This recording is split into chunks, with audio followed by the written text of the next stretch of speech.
Jesse on a Wednesday. It's the Fast Lane on 101 to ESPN with Andrew Marsh and Jamie Rivers. I'm Anthony Stalter. 202, your time check is brought to you by Clarkson Jewelers, an officially licensed Rolex jeweler.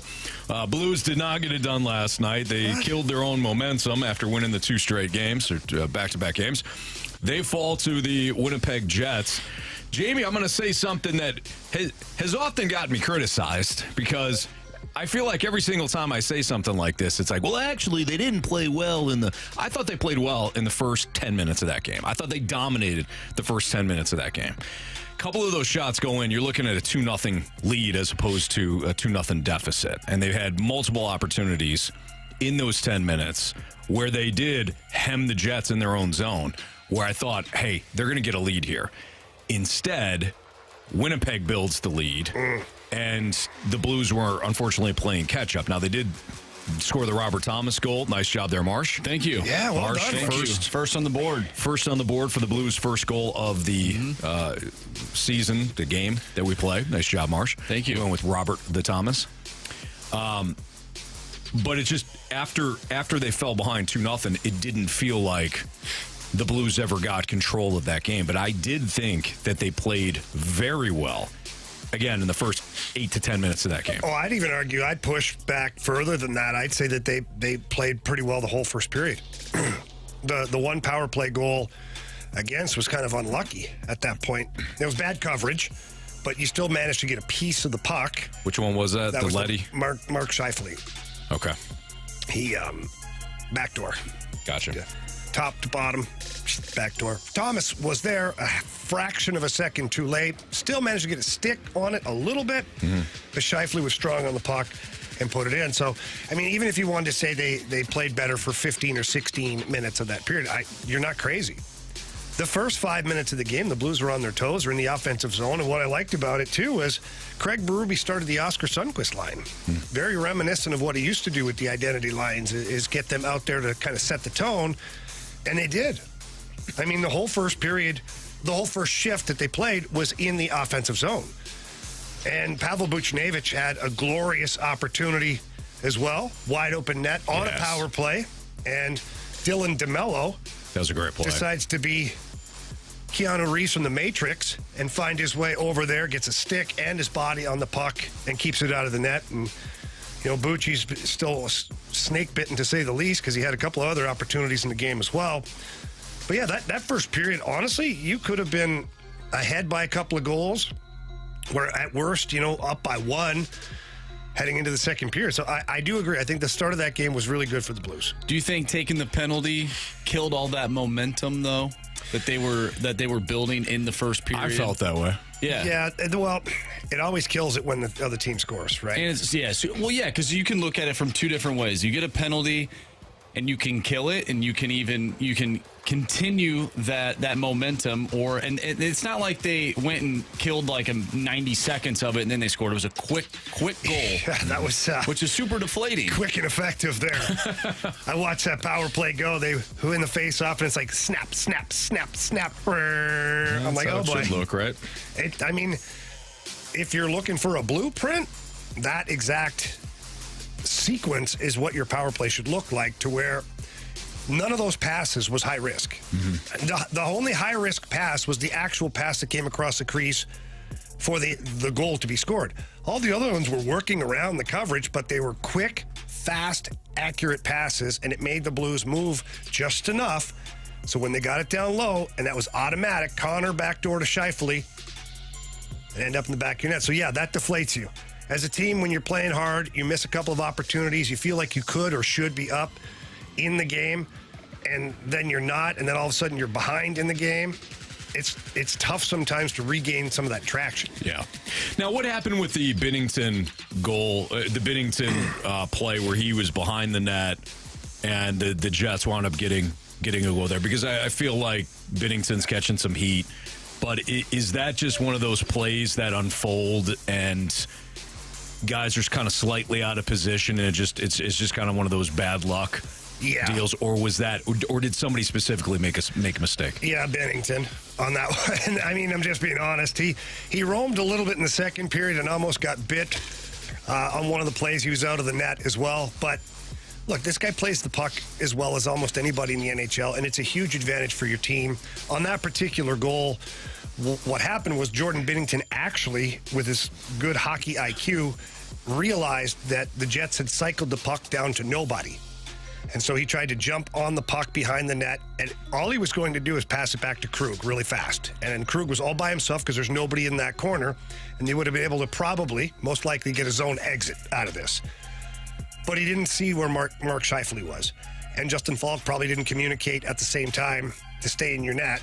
And so he ends up going out there, and if you watch the play, he's got his back to Mark Scheifele right up until the point where Scheifele makes contact with him. Mm-hmm. So, I mean... You're not Justin Falk. You're wearing the wrong jersey. And so not only does it trip up Binnington a little bit, to get back into his net, the puck bounces to the perfect spot, and Scheifele just taps it over, and Connor puts it in the open net. Mm-hmm. So it's Jordan Binnington's fault because, whenever you leave the crease as a goalie, you better be darn sure you can make the play. Yeah. And as a coach, that's what I'm thinking. As a former defenseman, I don't mind my goalie roaming a little bit. I don't mind him getting it because he's saving my ass a lot of times too. Because you got a guy that's bearing down on you in the forecheck, ready to put your eyeballs through the glass. But you got a goalie that can get out, stop the puck, and pass it to you and avoid that. Yeah, I'll take that every day. Thanks. I remember, and maybe it was just every playoff series, but I remember one specifically. I can't remember who the opponent was, but you had highlighted that consistently. The way that Binnington was playing the puck. It may have been what was the series? Was it the Minnesota series where he replaced? Yeah. It was when he came in for Ville Husso. Yes. And Minnesota's whole strategy, because they had a big, heavy forward group, and especially when they had, was it Greenberg? Or no, what was it? Greenway. Greenway, yeah. Greenway. Chad Greenway, linebacker. Foligno. No. They had some guys that were, the whole purpose was to get the puck in deep and get it on the forecheck. Mm-hmm. Well, Jordan Binnington ended that. Jordan Binnington was so in their head that they're trying to find ways to dump the puck into where he couldn't play it. Right. And that actually carried over to the Avalanche series, where the Avalanche started to try and avoid Jordan Binnington because he was handling the puck so well, and he was making tape-to-tape passes, right. breakout passes. Right. So, yeah, that can get in a team's heads. Listen, that's one mess up for your goaltender on that one there. He knows it. He knew it as soon as it happened.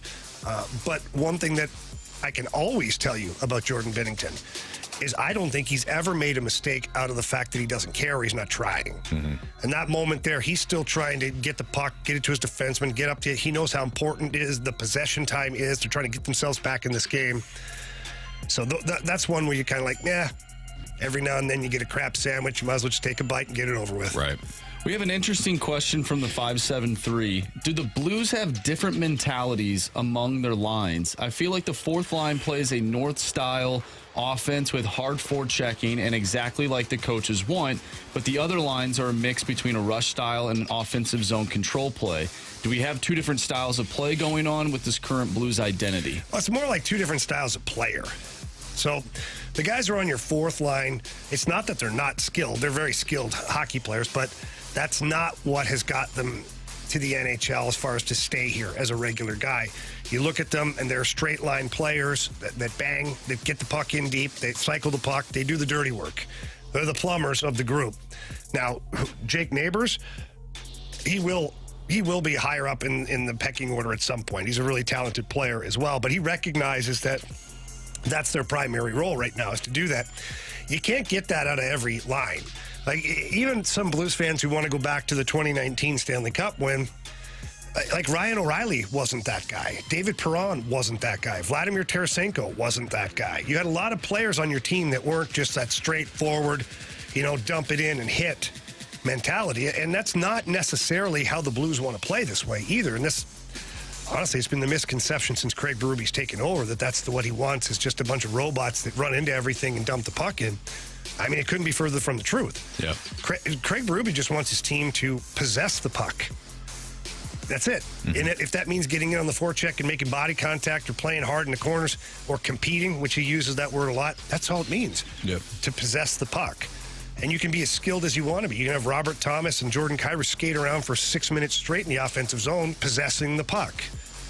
but it's when they all kind of get off the same page and you got one guy who's decided to make passes through the middle of the ice or drop passes and the other two guys aren't on the same page. And that kind of happened in the second period to where, as a team, they weren't, the word of the year so far is connected. As a team, they weren't connected out there. So there was very little play in the offensive zone, choppy, sloppy play in the neutral zone, and then unfortunately a lot of play in the defensive zone because Winnipeg had the lion's share of it. That's Jamie Rivers, Andrew Marsh. I'm Anthony Stalter. It's the Fast Lane on 101 ESPN. We got Blues and Coyotes pregame at 6 o'clock tomorrow night. So the Blues will be back in action tomorrow night. We also have Chief joining us at 4:45, our weekly chat with Craig Berube. We'll talk to him about some of the game last night, but also look back and to see what he's seeing in the first 11 games thus far for his team. As I was driving in, and Jamie, I think you heard this too, Brandon Kiley said something about Yamamoto that also applied to Nolan Arenado that wanted to introduce to you guys. It's next on 101 ESPN.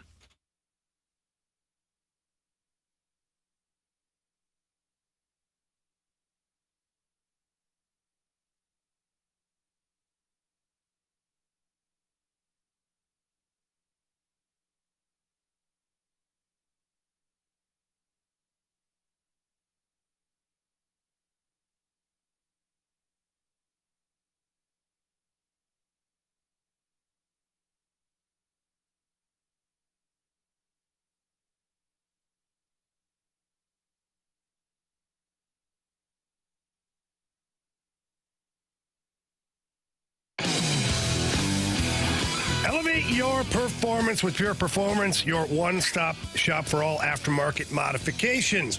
If you're riding around in your vehicle right now and you're looking to change it up, no matter what your vehicle is, a pickup truck, SUV, minivan, car, you name it, Pure Performance has the accessories for you. And sometimes it's a brand new vehicle that you just want to add a little bit to it, or it's a vehicle you've had for a while, you want to change the look and upgrade it. Pure Performance has got you covered. And I know this because I've walked into their 25,000 square foot facility on many occasions, and I'm always blown away with how many amazing things that they have available in store. It's located right in St. Peter's, right off of Highway 70. When you go there, please ask for Shelby and tell her that Jamie Rivers sent you in. She's going to ask you what kind of vehicle you've got, what you're looking to do, and then whether it's leveling kits, lift kits, tires, rims, light kits. Pure Performance has nothing but the best, and the technicians are amazing as well. You're going to absolutely love your vehicle when they're done with it. And if there's anything else you need while you're in there, Pure Performance has a full-service garage in back there, so they've got you covered bumper to bumper. So please get over there, say hi to them in person. If not, get there online. Visit them at pureperformance.com. That's pure, P-U-R, performance.com.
So we had the conversation yesterday about whether or not you have to trade some of these current players that are on your Cardinals roster in order to acquire the pitching that you need.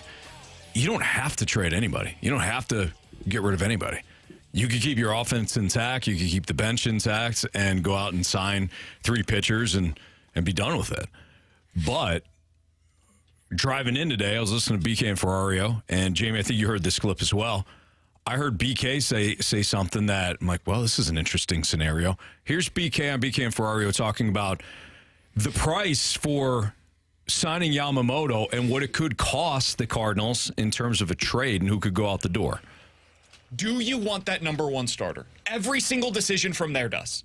Because if you want that number 1 starter, guys, I'm starting to think if it becomes Yamamoto that they want as their number 1 starter, that is the only move they can make. Because he is almost certainly going to get $30+ million per year.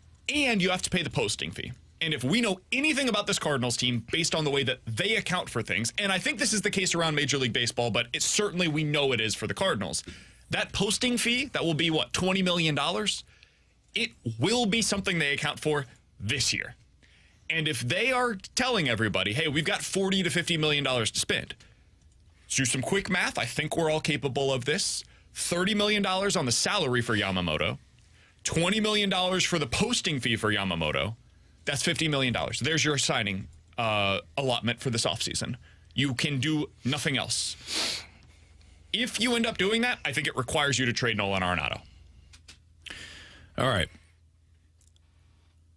I don't know if it requires. I don't know if it requires. I understand what BK is saying, though, but BK is saying thinking dollar in, dollar out. Right. He's saying to himself, okay, if you want to sign somebody else and not just have it be Yamamoto and that's it, then you're going to have to free up some salary. There's an interesting discussion there from like a broad perspective, but here are my thoughts directly off of what he said. The only way this works is if you trade him to a team that he views in higher regard right now than the Cardinals, such as the Dodgers. He's from that area, grew up a Dodgers fan. If you trade him to the Dodgers and then get pitching in return, you're saving money that way, not only with Arenado's salary, but let's say you get like cost control pitchers back. The reason why I say it needs to be a team that Arenado views as in higher regard is something that Marsh brought up to us in the office, which is that if you sign Yamamoto, that's going to fire Arenado up. Why would he want to bolt if you're making aggressive moves like that? Well, yeah, he's one of the guys that went over to Japan with Nootbaar to essentially, quote unquote, recruit this guy. Right. So why would you trade him away? Everybody's got a job to do. I'd say, look, Nolan, I'm sorry about that. We appreciate the work you've done for the Cardinals, but you're out of here. Hey, learning lesson for you, right? Good luck. There's no guarantees in life, Nolan. No. Thank you very much for Yamamoto. Now pack your bags. Mm-hmm. So that's one way to look at it. The other more general way to look at it. Why is that so believable? Marsh, you should have heard Marsh in the office today. Marsh I was mad. Marsh was in one of his like Cardinal fan rant modes that I absolutely love. I've cooled down a little bit since, but we could dial it back up here. I hope so. I hope we see it. When Marsh is emotional and he's viewing things as purely a Cardinals fan and not just kind of an objective sports fan, he's great. The other kind of casual or general comment here or question would be, all right, if it took you trading your stud third baseman to get an ace, would you do it? Okay, wait a minute. Getting rid of Arenado? Yeah. If that's the only way you're going to get an ace. I feel like it kind of defeats the purpose, though. It does, to some degree. Do you know what I mean? Like, I feel like, yes, you've solved your problems in one area. Yeah, you're robbing Peter to pay Paul. Yeah, it's like being in the boat that has a hole in the front and a hole in the back, and you plug one hole and leave the other one empty. But, you think you're going to go plug the hole again, so you take the cork out of the one hole and plug it, but the boat keeps leaking. The only thing, though, if I'm going to play devil's advocate on this, please do, Anthony, is that how do I use your same analogy here? You can use the same one. Just make it your own. You can still have a cork in the one. You're also though you still have something else to fix the other leak, right? If you don't have an ace, Scotch tape or something. Well, like maybe some of that kind of won't. That Flex Seal. Oh, that's great. They made a whole boat with that stuff. Yeah, that's better than the cork, Anthony. If you're gonna swing low, don't use Flex Seal. Okay. Duct tape then. Let's just do that. Duct tape's too good too. I think it's too good. I don't think so. Gorilla tape. No, that's even better. I'd go with Scotch tape. What I'm saying is Piece of bubble gum. if you have an ace, you're closer, in my opinion, you're closer to actually competing than if you have Arenado. You had Arenado last year. If you don't have pitching, again, you don't have anything. It's kind of like, hey, you got the best wide receiver in the game. Nice job. You also have Desmond Ridder as your QB. So what did we learn though what did we learn from the World Series though? You can have great pitching. Zach Allen, I thought he tossed a really, really good game in the World Series. That was a beautiful game. Mm-hmm. Unfortunately, his team couldn't score But they did before that, though. But why couldn't they score? because of the other pitching. There you go. They did before. Arizona That's got fair. there. You're right. They got there with their pitching, but they also got there because they hit home runs. Yeah, they just smacked ran the crap out of the ball. They just ran into a team that pitched better and hit more home runs. So we're going to get rid of a guy that hits home runs? Okay, but you can't leave the second half out of it, though.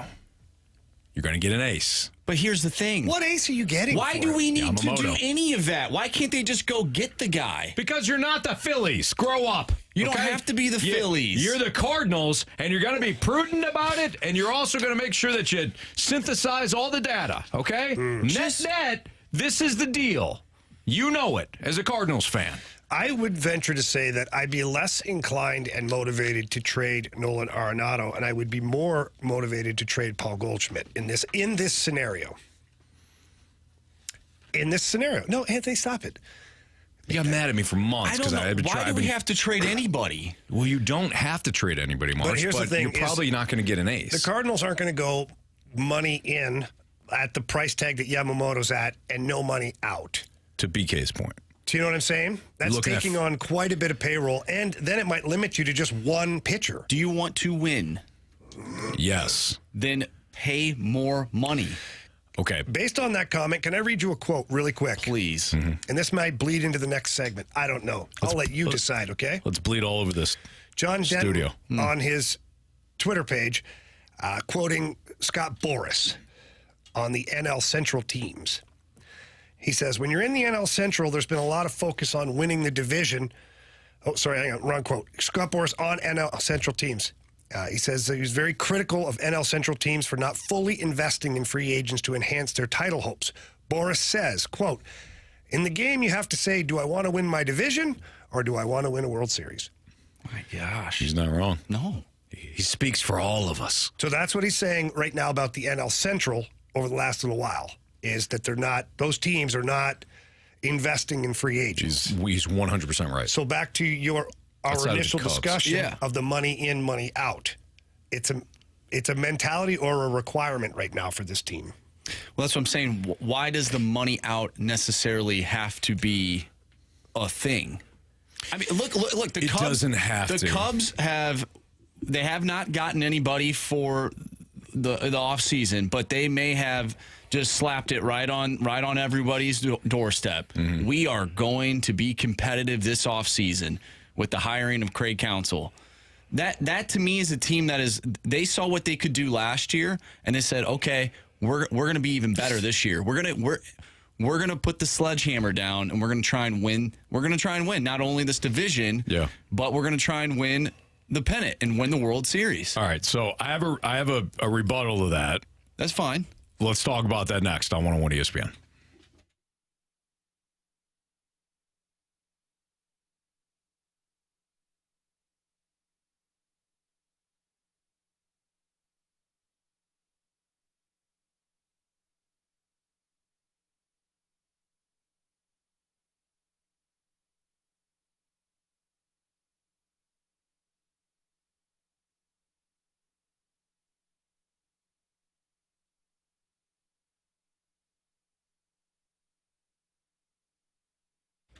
Updating your kitchen or your bathroom is always a major ordeal, but it's so important. We all know that. If the kitchen isn't working right or the bathroom isn't working right, the house is not working right.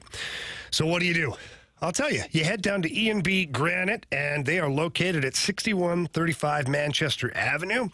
You walk in, tell them that Jamie Rivers sent you, talk to the representative, and just get it out there. What are you looking to do? What does your kitchen currently look like, or your bathroom? What would you like to change? If you don't know, ask. The representative's going to tell you about it, and is going to show you pictures of stuff that they've done recently and different countertops and samples of cabinets and things like that. And the best part about it is, in the back, they have all the countertops. And whether you're looking for granite or quartz, marble, or even soapstone, they have it in the back. You can walk back there and you get to see exactly what it's going to look like. And then the process is easy. The technicians do an amazing job of installing everything, and then they answer any questions you have. And a lot of times they offer up solutions or ideas on how to make sure you maintain and clean these countertops, because all of them are different and they require different procedures. But you get that kind of service over at ENB Granite. So please give them a call at 314-645-9300. That's 314-645-9300. Or check them out at enbgranite.com.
ESPN Sports Center. I'm Andrew Marsh. It's time for a SportsCenter update driven by Johnny Londoff Chevrolet and Johnny Londoff Autoplex. The Blues fall to the Jets last night by a final score of 5-2. They'll be back in action tomorrow taking on the Arizona Coyotes. Pregame starts at 6. Puck drop is at 7. You can catch all the action right here on 101 ESPN. We'll talk today with Craig Berube, Blues head coach, and Jeremy Rutherford. Jeremy Rutherford at 3:30 and Blues head coach Craig Berube at 4:45. So stay tuned for those interviews as we dive in more to Blues hockey. I'm Andrew Marsh, and the SportsCenter update is driven by Johnny Londoff. Find new roads and shop 24/7 at londoff.com and londoffautoplex.com. Are you kidding me?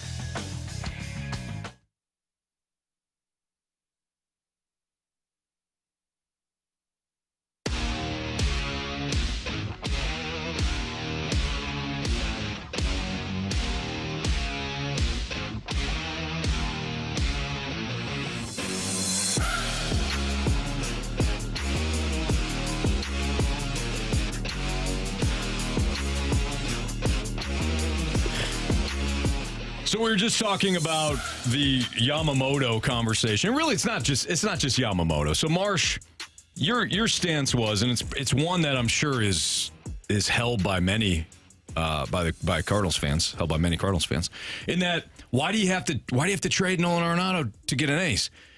You don't have to, but I think here's what happens. So to BK's point about the posting fee for Yamamoto plus the salary. So let's say the salary is $30 million, posting fees $20 million. You're looking at $50 million in the first season. Now after that, it's only quote unquote $30 million, but it's going to be a lot of change for that first year. Most of that would go to Yamamoto. Most of your budget will go to Yamamoto. So you're going to get an ace.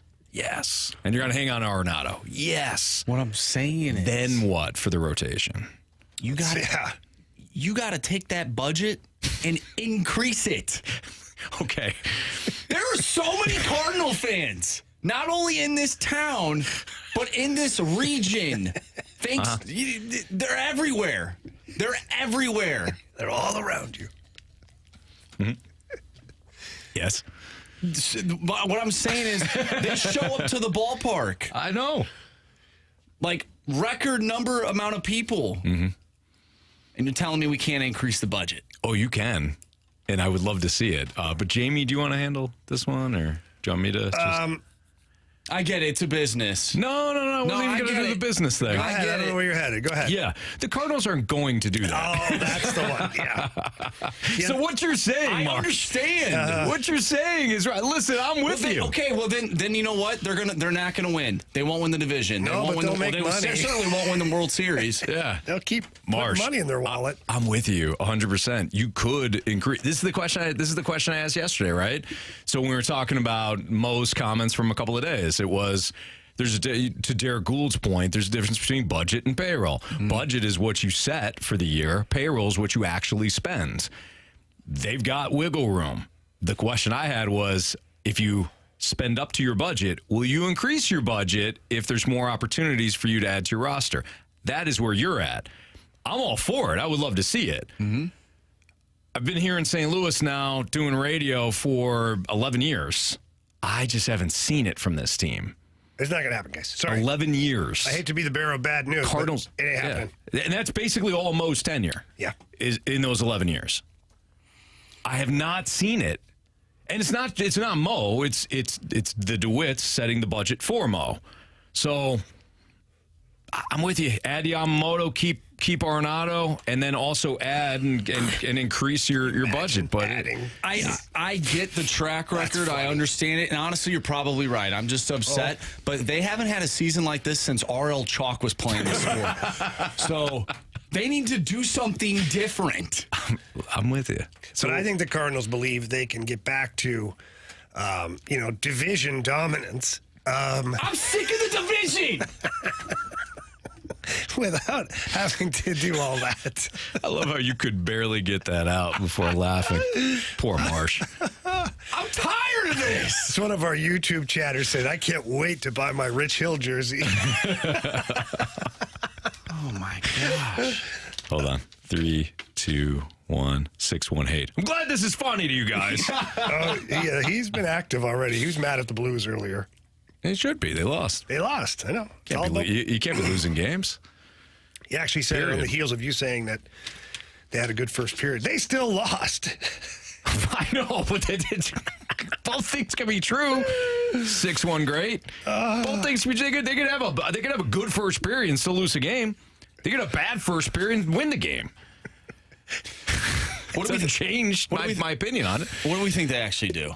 What do you think they actually do? Yeah. Let's throw out all the. What are they going to do? Great question. I think they're going to sign Michael Walker and two other Michael Walker types. That's what I do. That's what not I think. fine. You know why I think You know why I think that?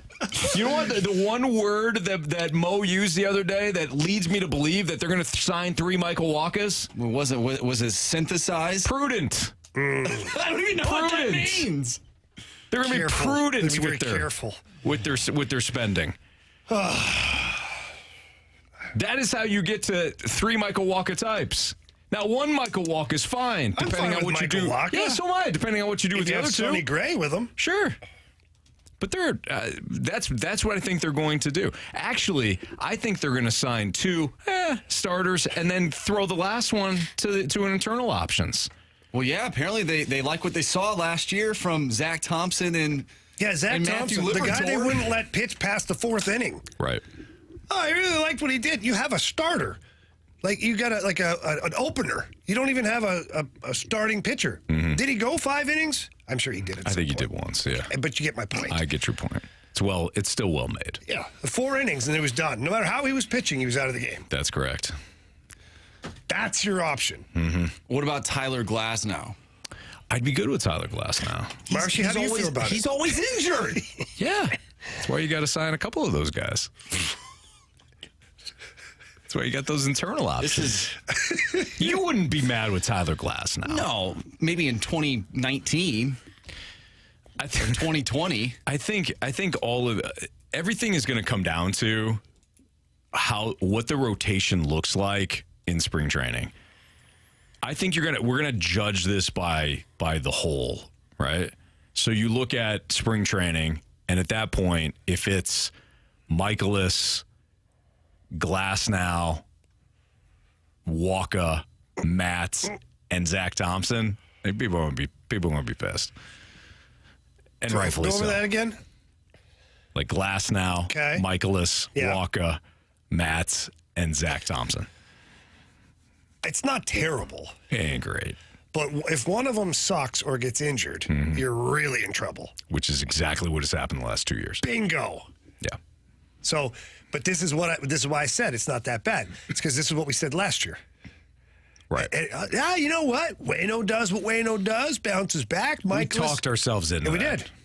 100%. Like a bunch of fools. And Mo listened. You were right. He says, we're good. On paper, we're fine. I'm going to sit back here and buy another coat sweater and just stare down my nose at the fan base. Mm-hmm. And then there was injuries. And then the World Baseball Classic apparently made everybody forget how to play baseball. Well, no, just the Cardinals players. You're right. It did only affect the Cardinals players. Yeah. I don't know what they did to them, but... something, though. They all came back and couldn't pitch, couldn't catch, couldn't do it, like nothing. Well, what has changed since last month? Nothing. What happened to we need 3 pitchers, and we're going to be... Let's be somewhat aggressive. You know what's changed, Marshy? They had internal meetings, and John Mozeliak was given the budget. And he said, okay, we went from 3 to 2 in a hurry, guys. Could you imagine? Like, here's your budget, Mo. You're going to like this. Mo gets it. He's like, son of a... Really? Get me the bourbon, honey. Yeah. Really? This is really... So if that is the case... Well, then shouldn't we direct our frustration somewhere else then, not at Mo? Yes. We've been saying that for a year and a half now. But Mo is the guy that's on the front line, so he's getting it. Right. Well, he needs to stop using big words. I don't think he knows how to talk without using those big words. This is why I feel like his drive-through order, too, is, like, very complicated. Sure. You know, Rather like to get the not the conventional economic size fry. I'd like to get the larger portion fry, please. Would you like the large fry, sir? Net, No. I believe that's what I'm saying. I believe that's what I said. I like the fried potato. I'd like those potatoes that you guys cut up into little skinny things. Fry them. French fries, sir? I believe that's what I just described. What did you just say? French fry. Oh. Yeah. What'd you think? What'd you think? I You said? combine French fry and synthesize. French. Can you synthesize my Fry French fries? size. Yeah. All right. It's a fast line on 101 at ESPN. Yikes. Did the Blues shoot themselves in the foot in that first period? What? No, they shot it off a stick. It stayed out. More of those thoughts next on 101 ESPN.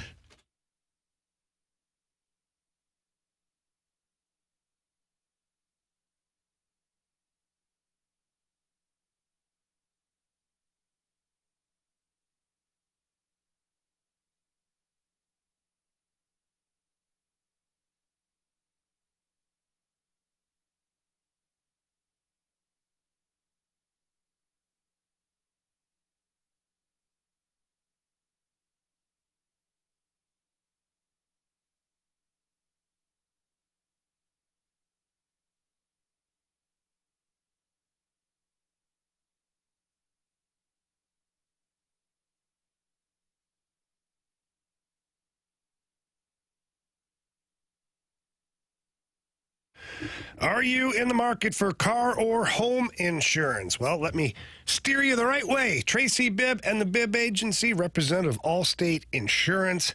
They're going to save you money on both your car and your home insurance, and they're also going to make sure that you're covered properly. That's the biggest thing. Before I met Tracy Bib, I thought my rates were great, but I wasn't covered properly. So much so that Tracy opened that up to me and showed me that I needed to get better coverage. So what did I do? I hired Tracy Bibb. And ever since then, it's been awesome. No matter what the problem is, what the occasion, whether I'm maybe a fender bender or we just purchased a new vehicle, we've got to add insurance to the vehicle.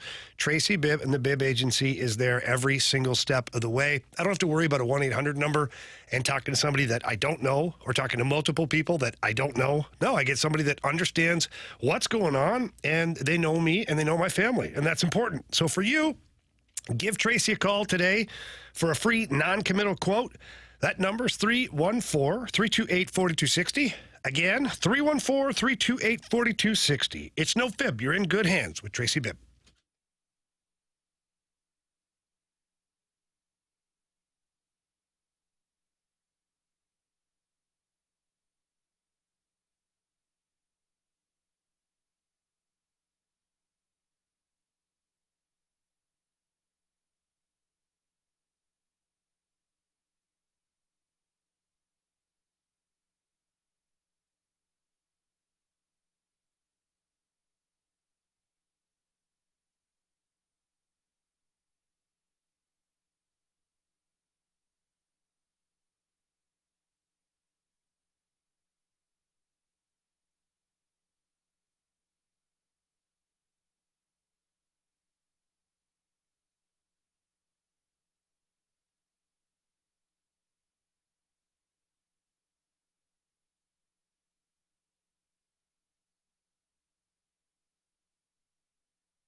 Down low from Connor. Inside near wing. Shot. Score. It went underneath Bennington. Came right back out after it went in. And the Jets score a power play goal 23 seconds in. How many times do we see that scenario by the team? Bit him last night, Curbs, that's for sure. It's Fastline on 101 ESPN with Jamie Rivers and Andrew Marsh. I'm Anthony Stalter. By the way, thanks for the text messages into the Air Comfort Service text line at 314-399-9646. There are some gems. Marsh read a couple in the break, including one that said, I wasn't, and I'm paraphrasing here, I wasn't all that ticked off at the Cardinals, but as soon as I saw how upset that sweet, unassuming Marshy got upset there, now I'm ticked off, too. I can feel that. I always get a little extra angry when our guy Marshy gets upset. Yeah. It's like our son gets all upset. You don't like to see your kids upset like that, so you want to make sure you solve all their problems. Sure. Problem is we can't solve these ones, right? So you feel kind of helpless. It makes me sad for Andrew. He's he's our younger brother, and we can't go to the How schoolyard. old are you, Marshy? 27. He could be my son. Not that old. No, but that doesn't mean anything. Yeah. Well, you have two sons that are early 20s. Yeah. Exactly. And I have a daughter that's 24. Oh, I forgot about Carson. Anyways, he's like our younger brother. Sure. And when Marsh is upset, we're all upset. I'm just mad the Blues lost, Anthony. I know, I'm mad. yeah, I buddy. saw him play this weekend. They put together what I thought was a good full 60 of play, and then they bite their own kneecap off in the first period. Dan Campbell style. Yeah. 15 minutes, though. You got a good 15 minutes last night out of them. Yeah. Solid. Some would say that's a real big victory, Anthony. Not me, though. No. You got to win the actual game as well. Got to go the full 60. In all seriousness, they did bite themselves in the first period. Great stamina. Yeah. I don't know if the Blues have that right now. They're not consistent enough. No. They were consistent in those two games last weekend. Look, this is a team that this is going to happen this year. You're going to win one, lose one, win two, lose one.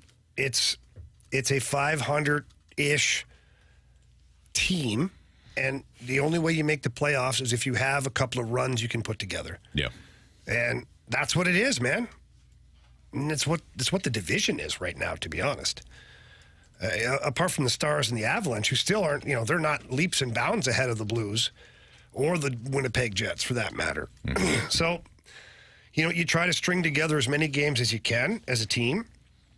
Last night, the start of the first period was a great sample of what the Blues can continue to do. It was a carryover from the two games on the weekend. And then the one thing I'm concerned about is that when the Blues do get behind, they haven't yet had the firepower to pull out of that hole. They're the 49ers. Maybe. Got to play with a lead. Mm-hmm. And so, I think that if I'm coaching staff, I'm a little concerned just about that, because it's inevitable that you're not going to score the first goal every night.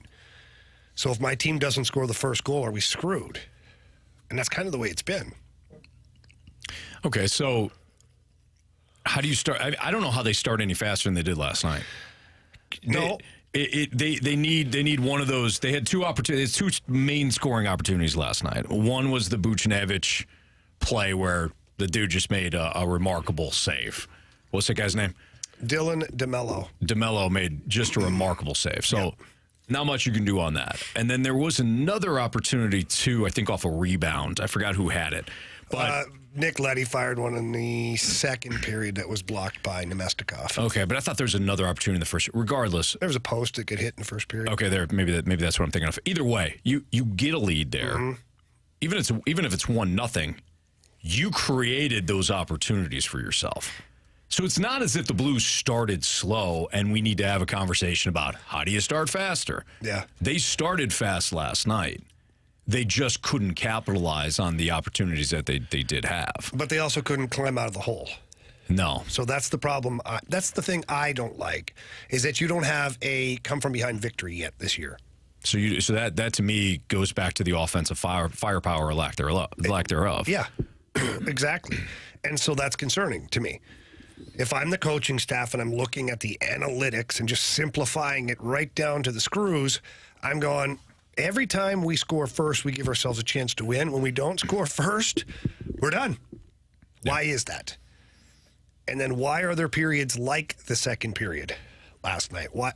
Last year, you'd have multiple periods, sometimes the entire game, that looked like the second period last night. So as a group, it's been better, been more consistent as far as the effort and the compete is concerned. But at the same time, you can't have those periods. You just can't. And especially if you're already down by a goal or two, like that it just absolutely sucks the life out of your team. Because then you're heading into the third period and you're thinking, well, heck, we couldn't put anything together in the second period, and now we're squeezing our sticks a little bit, and then every little thing that happens, it's like adding even more stress to the situation. I just think this team, for whatever reason, hasn't been able to do that yet. It's still early. There's still a lot of season left, but still kind of concerning that you haven't been able to pull out of the hole like once. Yeah. Do you think this team is, like you said, talking about like them being stressed out? Like, do you think because they did not make the playoffs last year, they're adding more pressure onto themselves to be a playoff team and be a team that's not in a rebuild but in a retool? Absolutely. Every guy that was on that team last year wants to fix last year right now. And they're talking, they say the right things. Last year's last year. It's in the past. But no matter how mentally strong you are, if you're a leader or an impact player on that roster, you're thinking, man, we couldn't get it done last year. Like, we have to bounce back this year. We can't do that again. That was embarrassing. And so it does start to carry a certain amount of stress amongst, I'll call it the impact players, because those are the guys that put the most stress on themselves anyways. So, look, it's early in the season still, but at 20 games or 25 games, if we haven't seen something that looks a little different, then basically that's what you're going to have this year. That's your team. Right, because what I was thinking that. So if you're Craig Berube and this coaching staff, you can only work with the pieces that are provided to you. So if you don't have explosiveness offensively, you can do some things certainly throughout the course of a shift to generate more scoring opportunities. But now we're just talking about basic principles of the game. You don't have a Connor McDavid. You don't have a Nathan McKinnon. You do have Jordan Kyrou. You do have Robert Thomas. And we're going to talk about Thomas playing with more confidence. But those guys aren't on the same level. We knew this going in. Yeah. So if you're the coaching staff, it's going to be more difficult, I think, moving forward to say, well, we can tweak certain things to get the offense going. You're right. This is what it is at this point. I don't know what you tweak or change to generate more scoring for yourself. Well, you just have to bear down. It's not often that Pavel Buchnevich misses open nets.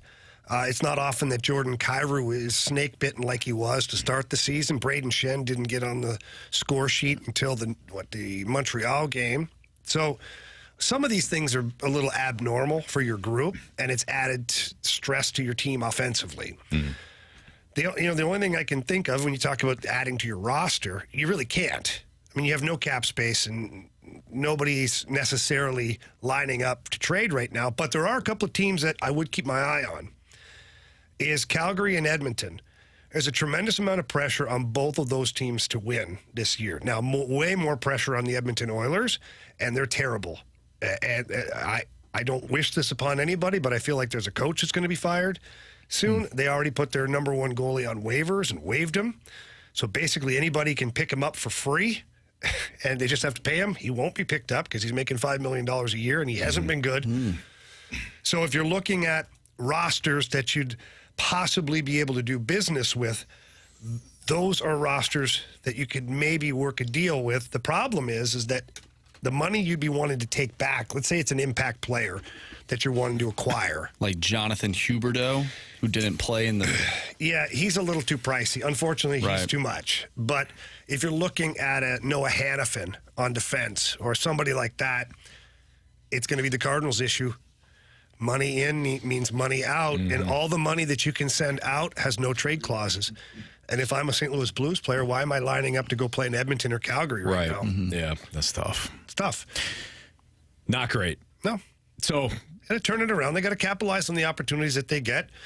And it's evident that this year's team has to put together 60-minute efforts or they'll fall short. yes. Very true. All right, it's the Fast Lane on 101 ESPN. If you're a Cardinals fan, well, let me rephrase this here. Jamie, Marsh, do you feel as though that odds makers know what they're doing?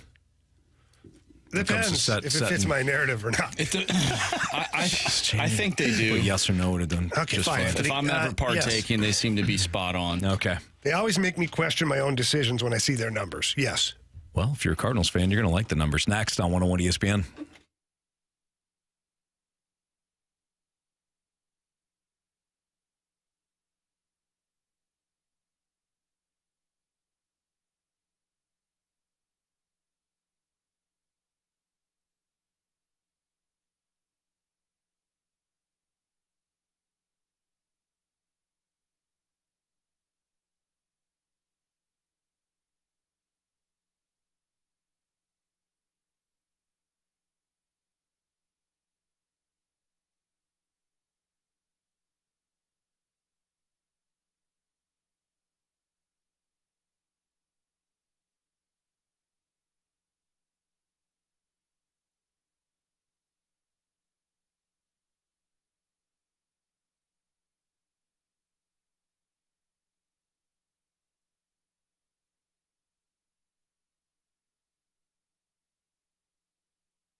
If you're a Cardinals fan, you're looking for an ace. You're going to like these betting odds that were released by Bet Online. The only reason I'm using Bet Online, guys, is that they're offshore. If our guys at FanDuel had them, obviously I'd be using FanDuel right now. What does offshore mean, Anthony? Like to have boats in the water? Kind of. Yeah? Yeah. They're Like international waters where anything goes? That's correct. Yeah. It's interesting. Yeah, I have FanDuel. so many questions. FanDuel boots on the ground Yeah. in Illinois. Not these guys. Okay. They're boots on the ground elsewhere. Parts unknown. Anyways, bet online. Aaron Nola, next team, if not the Phillies. Okay, so there is a little caveat. Of course. Aaron Nola, next team, if not the Phillies. San Francisco Giants, plus 300. Texas Rangers, World Series champion, plus 600. Oh, boy. The Milwaukee Brewers, which doesn't make a lot of sense considering they don't spend on anything, plus 700. Boston Red Sox, plus 800. Astros, same odds. Braves, Mets, plus 900. Yankees, plus 1,200. Guardians, plus 1,600. And your St. Louis Cardinals are the favorites at plus 200. What? They've got the best odds, according to Bet Online, to sign Aaron Nola if he does not go back to the Phillies. Plus 200. Based on what, though? Like, what do they base that on? A lot of stuff. They synthesize the numbers. Oh, they did today. Okay. And that's what they get. No, it doesn't mean anything, but it is interesting that at least one offshore book has the Cardinals as the top team to land Aaron Nola. And those odds, I mean, plus 200. You're not getting it. If you're a bettor, you're not even looking at the Cardinals. You're like, there's no value there. What that means is, they're 2 to 1. That's it. It's good odds if you're the Cardinals of landing Aaron Nola. I just have questions. I'm like, based on what? Like when you see a team play and you have the players and you have the breakdown and the wind and the temperature in the stadium, like you have all these elements that get into your odds. What are they basing this off of? Like some guy woke up and said, oh, hey, I read a thing from John Denton. Says Aaron Nola is going to be a Cardinal. Well, I would say based on these teams, the Cardinals, Giants, Red Sox, Astros, Braves, Mets, Yankees, Guardians, all those teams need pitching. So it's not really like an exact science. They're just looking at it and go, well, all these teams need it, and the Cardinals need it the most. Okay, but here's the thing, though. The Yankees desperately need pitching to pair with Garrett Cole, and they can spend the money. They're plus 1,200 to the Cardinals plus 200. I wonder if there's like a formula, a Google formula. You look up Aaron Nola, Cardinals, and you see how many times Cardinal fans, the media has mentioned his name, how many times that people in the front office have alluded to it, and then you compare that to other teams around. I have no idea if other teams are. Honestly, I haven't heard anybody that's interested in Aaron Nola other than the Cardinals and the Phillies. I don't know about you guys, but obviously I'm not plugged in other cities, but I haven't seen anything on Twitter. I've heard the Giants. I've heard their name. They're always in on everybody. Yeah, they never end up but getting to your them. point, Marsh, I haven't heard. Well, look what happened. What the hell's wrong with you? They got Arson Judge last year. They didn't get Aaron though. Yeah, but they got confused. Bellinger, by the way, if you're looking at other odds. So Bellinger spent the 1 year with the Cubs, rehabbed his value. Any guesses, if not the Cubs, any guess for where Cody Bellinger, his odds are? Like what team has the best odds, according to Bet Online? I think the Cubs do. If not the Cubs. Oh, if not the Cubs. Yeah. Don't think too hard on this. The Mets? Dodgers. Oh, yeah. Going back to the Dodgers. So he rehabs his value with the Cubs, goes back to the Dodgers. The Phillies are also plus 300. The Dodgers are plus 200. The Phillies are linked to everybody, by the way. The Phillies? Yeah, they're linked to Sonny Gray. They're linked to Cody Bellinger. Like everybody. Anybody who's available, the Phillies are like, oh, yeah, they're in. So this segues perfectly to Blake Snell. Phillies are in. If not the Padres, where does Blake Snell sign? Phillies. Phillies at plus 200. Yeah. Same odds as Aaron Nola going to the Cardinals. The Cardinals are plus 700 for Blake Snell. The Phillies might keep Nola and get Snell. That's true. Based on how they operate. I'm not joking. It's not, yeah. Well, they did. You're not far off. I believe I saw something that they are interested in Sonny Gray, too. Yeah, that's what I just said earlier. It's okay. It was a different part of the conversation. But Gotcha. Yeah. I thought you were making fun of me. No, you're dealing. This time. You've got a whole lot of stuff going on. Fair. Josh Hader, best odds. Phillies. Yankees. I was just going to say Phillies. Followed by the Phillies. Angels. followed by Why would you want to go Dodgers. Phillies. Son of a... there? Well, that's the thing. The Phillies are right there. They're right there. They need another guy that's going to put them over the edge for that World Series ring because they're right there. And they're going to buy their way. And they will. They don't have a farm system, so they have to operate that way. It's kind of like what the Padres did. They started to trade away guys. Like, we don't have a farm system. You're not going to rely on the farm system. You have to now continue to do what you're doing. And they're in a lot of trouble. Jordan Montgomery. Any guesses on what team has the best odds? Yankees. Cardinals. Cardinals are second at plus 300. Wow. The Yankees are plus 200. You know what, though? I feel like we haven't been talking about him enough over the past 2 weeks. That's because he's got Scott Boras as an agent, which means I you're feel going to like- get fleeced. Yeah. Probably. Yeah. Yeah. You're paying full price and then some when you're working with Boris. What scenario makes sense for the Cardinals to bring him back? Like, does it make sense in your opinion, for both of you, to bring Monty back in lieu of Aaron Nola, in lieu of Sonny Gray, in lieu of, you know what I'm saying? I do. I would say in lieu of Sonny Gray. Okay. Because you've had him in the building. You haven't had Sonny Gray in the building. And Jordan Montgomery. I think he's pitched her a couple of times. Oh, actually. yeah. That's my bad, Jamie. Yeah. I mean, with the Cardinals. Gotcha. Yeah. Gotcha. You know, you already know. Because a lot of these guys, these are hired mercenaries, man. You don't know. You didn't draft them. You do your homework on them. But look at Wilson Contreras. You don't know if he's going to fit in your system until he's actually here. Did you, though? Did you? Probably should have. I still have so many questions. But- It's almost like they read the first page and the last page of the book. Yeah, they did what I do The Spark Notes. when I'm going through the terms on some of these online. Just let me get to it. Yeah, and I agree. Agree. Yeah, that's great. Meanwhile, I signed away my life. Speaking of Sonny Gray, Bet Online. What team do they have for Sonny Gray? Top team, best odds. I think it's the Phillies. Cardinals. Marsh is on fire. Cardinals plus 100. So we might as well start buying jerseys right now. Okay, Jamie, I feel your sarcasm on this. Nola, I thought I was Sonny going to Gray. provide a little bit. And Monty.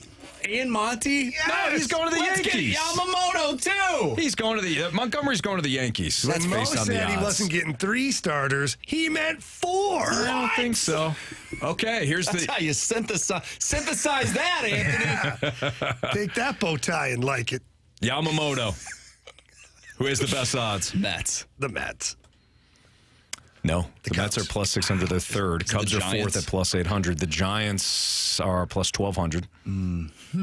Yankees? Yankees are plus 500. They're second. Whoa. To the Cardinals. Nope, Phillies. Cardinals are plus 1,200. Phillies are plus 1,200. Hang on, there's another team in there. Phillies, Giants, Cardinals. No, Padres are plus 1,600. How much? What money do they have? The loan kicked in? Yes, you got a loan. Is it a good team? Yes. Is it the Braves? The Rangers. Rangers are plus 1,400. Oh, jeez. You're missing. I mean, maybe you guys said it. The and I missed Dodgers? it. Dodgers are plus 400. I don't think we said it, No, actually. we didn't. I don't think you did either. I don't want Dodgers him to plus go there. 400 for Yamamoto. I don't like Watch that. them get Yamamoto and Shohei Ohtani. Yeah. Oh, for sure. Well, They didn't yeah. do anything last offseason. Like, oh, look at the Dodgers. They're penny pinching. Okay, watch this. Yamamoto and Shohei. Oh, and they still might do something. Even Sounds like more. they had a plan. Cody Bellinger going back there, too. Oh, boy. Marsh. What? Wow. Unbelievable. Hey, let's do a Stalter stack up. We do have Jeremy Rutherford coming up at 3:30, so he'll join us at the bottom of the hour. We'll talk about last night's game and other things impacting your St. Louis Blues. But we'll do a Stalter stack up. Bengals fans have been waiting for me to eat crow on them. I got a little apology for Bengals fans and a little treat for them too, Jamie. Oh, there you go. That's next on 101 ESPN.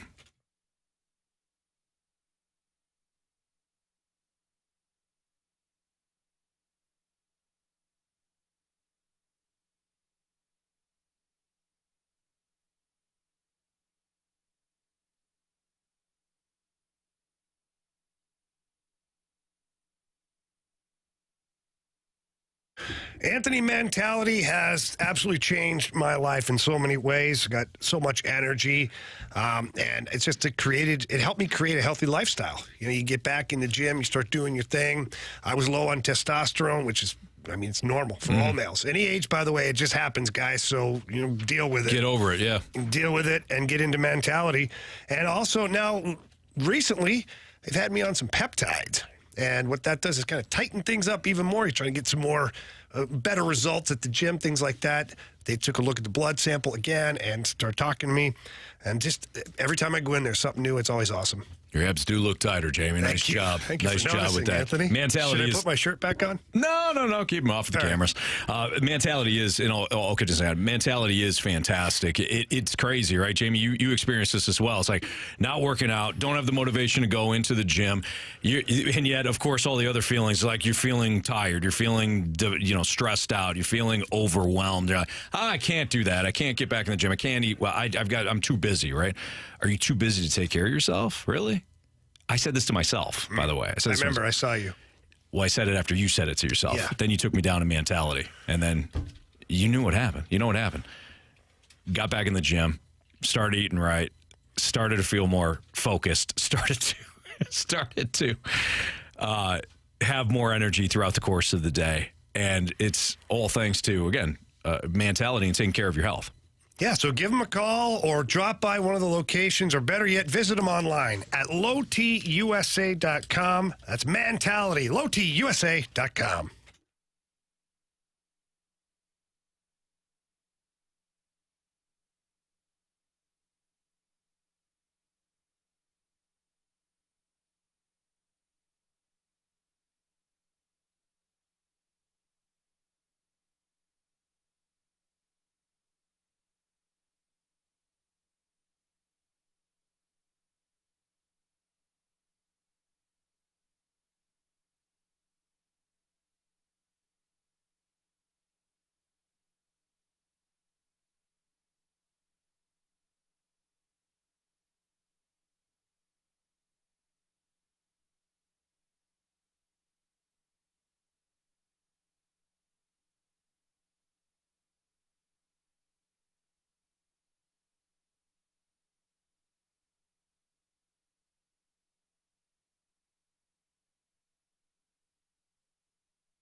It's time for the Stalter Stackup. The top 10 teams in the NFL from the mind of Anthony Stalter.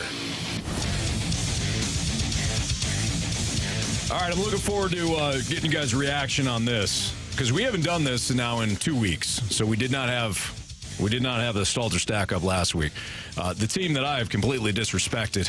Again, I was right in September, completely wrong in October. So I'm making amends today. The Cincinnati Bengals, who are in the top 10 for the Stalter Stackup. Marsh, why don't we start with number 10? Work our way up. Number 10. So the number 10 spot has been just a kiss of death for whatever team I have 10. It's on the way out. They're on the way out. This team is perfect for the top 10. Now, the Donnie Fandangos will not like this. Oh, boy. but I got the Bills at number 10. They may not be here a week from now. Josh Allen, as I've talked about, guys, Josh Allen has been the perfect deodorant for a team that is painfully average. You take him off that squad, they may not win 3 games. Deodorant, wouldn't that because the team stinks? Yeah, so average probably doesn't even cover it. Yeah. That team's not great without the 3 defenders that they have lost that I've talked about a lot. Buffalo at 5-4. I respect Josh Allen and Stephon Diggs so much that I'll leave them at 10. But again, this is a team on their way out. Bills at number 10. Number 9. I got the Cowboys at number 9. Even though they lost to the Eagles, that was an impressive performance. I mean, they fell inches away from potentially beating the Eagles, who, spoiler alert, I've got them pretty high. The Cowboys, since that loss to the 49ers, have gotten back on track. Now, beating the Chargers, I thought that was an impressive win in L.A. to go out there and do so, especially coming off the loss of the Niners, and then crushing a Rams team that was overmatched. Okay. But when you go toe-to-toe to Philly and have every opportunity to beat them, on the road, Lincoln Financial Field, all of that, I thought that was impressive. So I got the Cowboys at number 9. It feels like there's a wide gap between the Cowboys and Bills from 9 to 10, though. Number 8. Had to drop the Dolphins.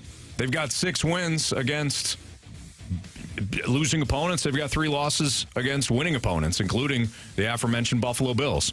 And in those 3 games, they lost 48-20 to the Bills, 31-17 to the Eagles, and 21-14 to the Chiefs, in which Kansas City didn't score a point in the second half. The Dolphins are similar to the 49ers in this respect. They have to play with a lead. And they have to make sure that they're playing a team that doesn't have a good defensive line, or else they completely struggle. Unlike San Francisco, I think Miami falls into that category. But I will say this about the Dolphins. Defensively, I think they're getting better each week. It's not just because of Jalen Ramsey. I think some of the things that I talked about at the start of the season with Vic Fangio are starting to come into play here. So we know that the Dolphins' offense, they can score in a hurry. I think that defense is, again, starting to catch up. They're 4-0 at home, and they're going to be playing a ton of home games coming up. So I'm going to leave them in the top 10 at number 8. Number 7, thank you. Got Jamie's Lions at number 7. They're another team that when they faced a really good squad in the Ravens, they got blown out. And they faced the Seahawks as well in week 2. Couldn't hang with them. Oh, whatever. But otherwise, they have played very well. They're at the Chargers. Now the Chargers playing a little bit better. That's a better game. But then they got the Bears, Packers, Saints, Bears, Broncos, Vikings, Cowboys, Vikings. This sets up very well for the Lions to challenge either the Eagles or whoever, probably the Eagles, for that top spot in the NFC. And if they could get, boy, could you imagine if they could get the number 1 seed, a bye, and then home field advantage throughout after their long playoff winning drought. For the Lions to be the top seed in the NFC. Again, they've got a lot of work to do trying to catch the Eagles, but they're in a good spot. So I got them at 7. You think they're going to be able to do that with 4 losses? What? The Lions? Yeah. Because of the Vikings, you're saying? You'll see where the Vikings are. Number 6. They're not in the top 10. 49ers at 5-3. I know they've lost 3 straight. When they're healthy, they're one of the most dominant teams in the league. Very fascinating to see what they do against Jacksonville in Jacksonville. But their schedule is actually kind of a gauntlet coming up.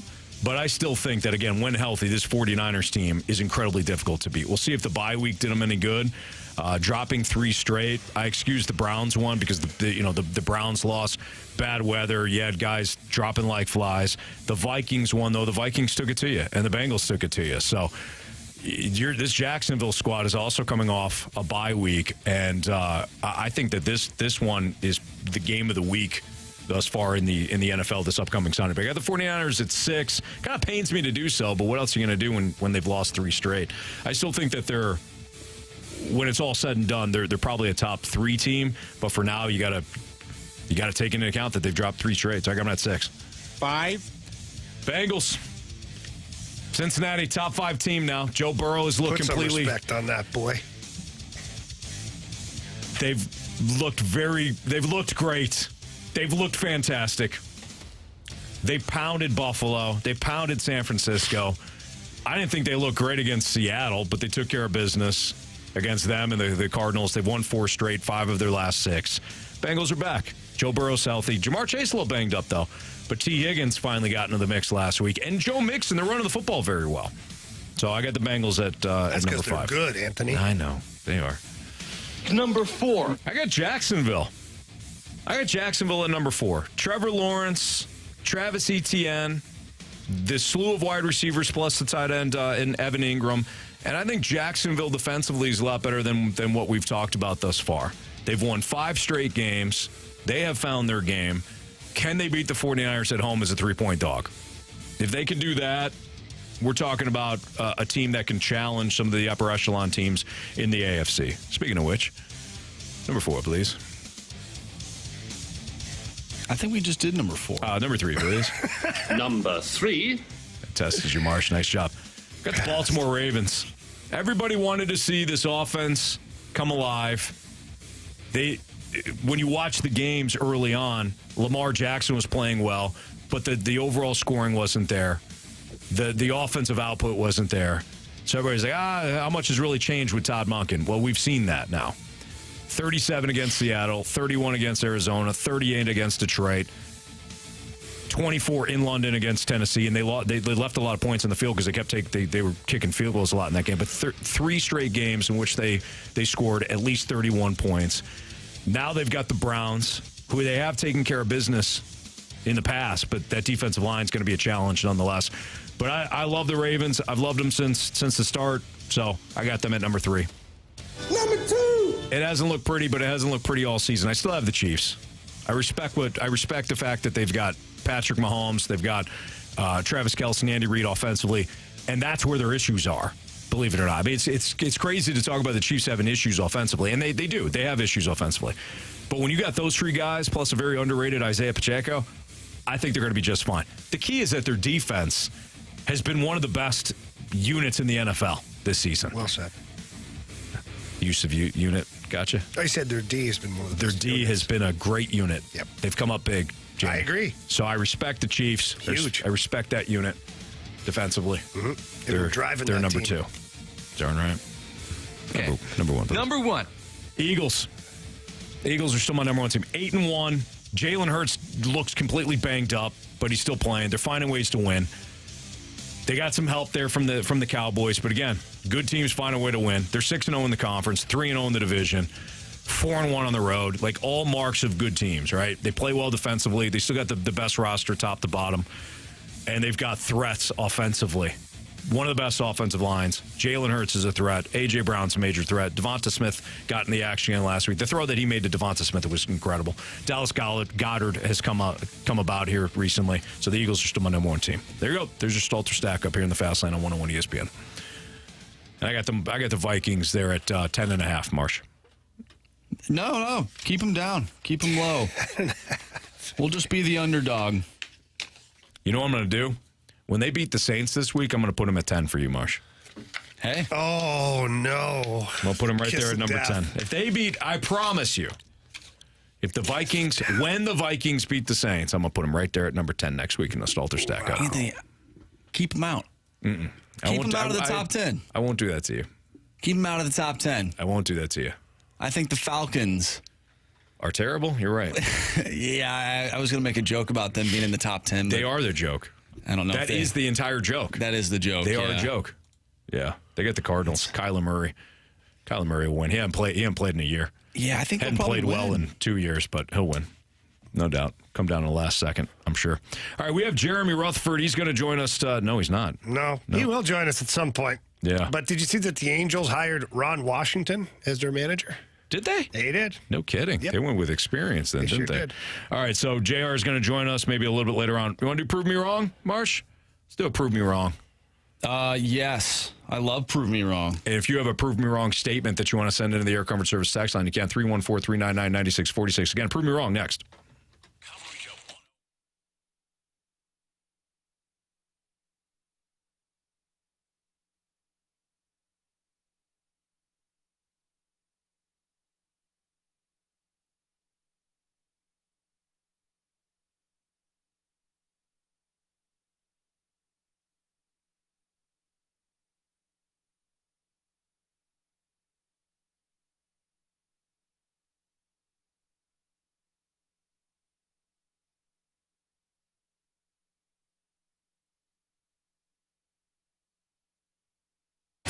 event, the Saviors Tour. Live in Maryland Heights. Welcome Hollywood to Casino Amphitheater, August 15th. Celebrating 30 years.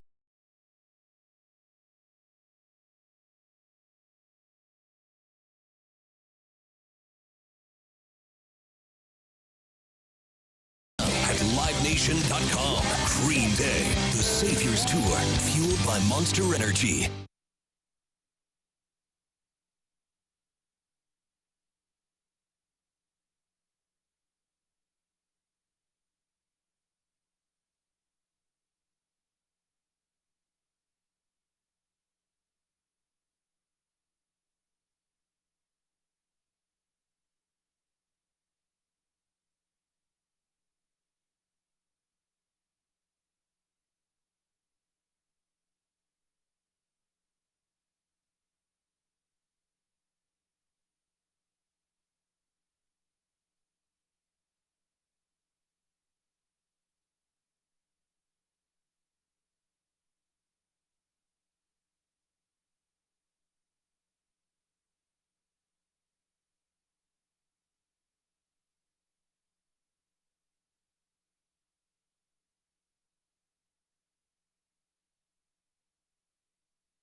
Thank you. I have big news, probably the biggest.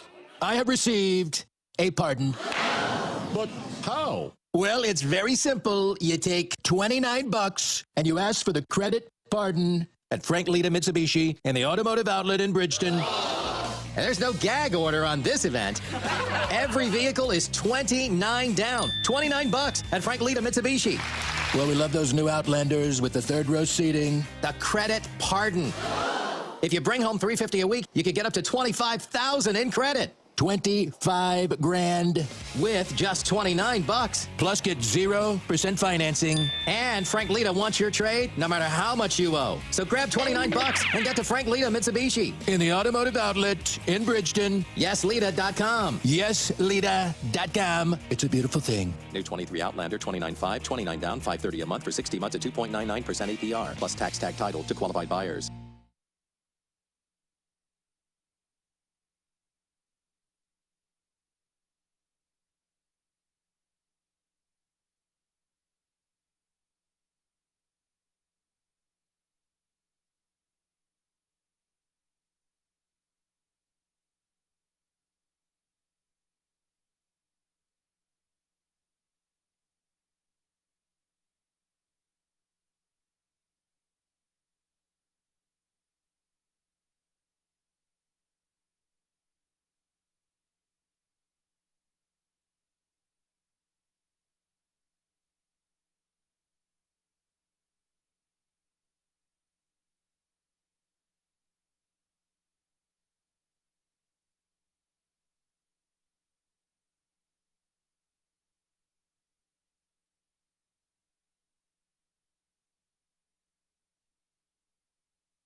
Are you thinking about video surveillance to protect your business and employees? Or do your existing cameras provide grainy images that aren't helpful?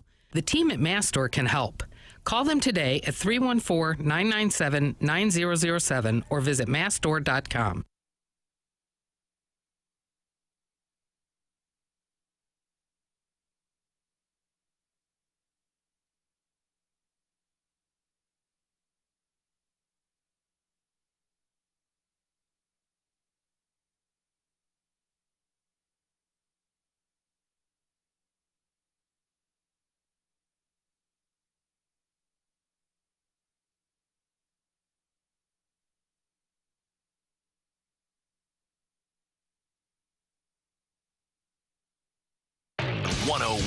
ESPN Sports Center. I'm Andrew Marsh. It's time for a Sports Center update brought to you by Saliga Heating and Cooling. The Blues take on the Arizona Coyotes tomorrow looking to bounce back after falling to the Jets yesterday by a final score of 5-2. Pregame for the Blues and Coyotes tomorrow starts at 6. Puck drop is at 7. We will talk with Craig Berube at 4:45, and we'll talk with Jeremy Rutherford at some point today as well, so stay tuned for that. But coming up next, we have Prove Me Wrong. If you have a Prove Me Wrong to send to us, send it our way. 314-399-9646 is the Air Comfort Service text line. Prove Me Wrong coming up next. I'm Andrew Marsh, and the Sports Center update is brought to you by Saliga Heating and Cooling, an independent American Standard heating and air conditioning dealer.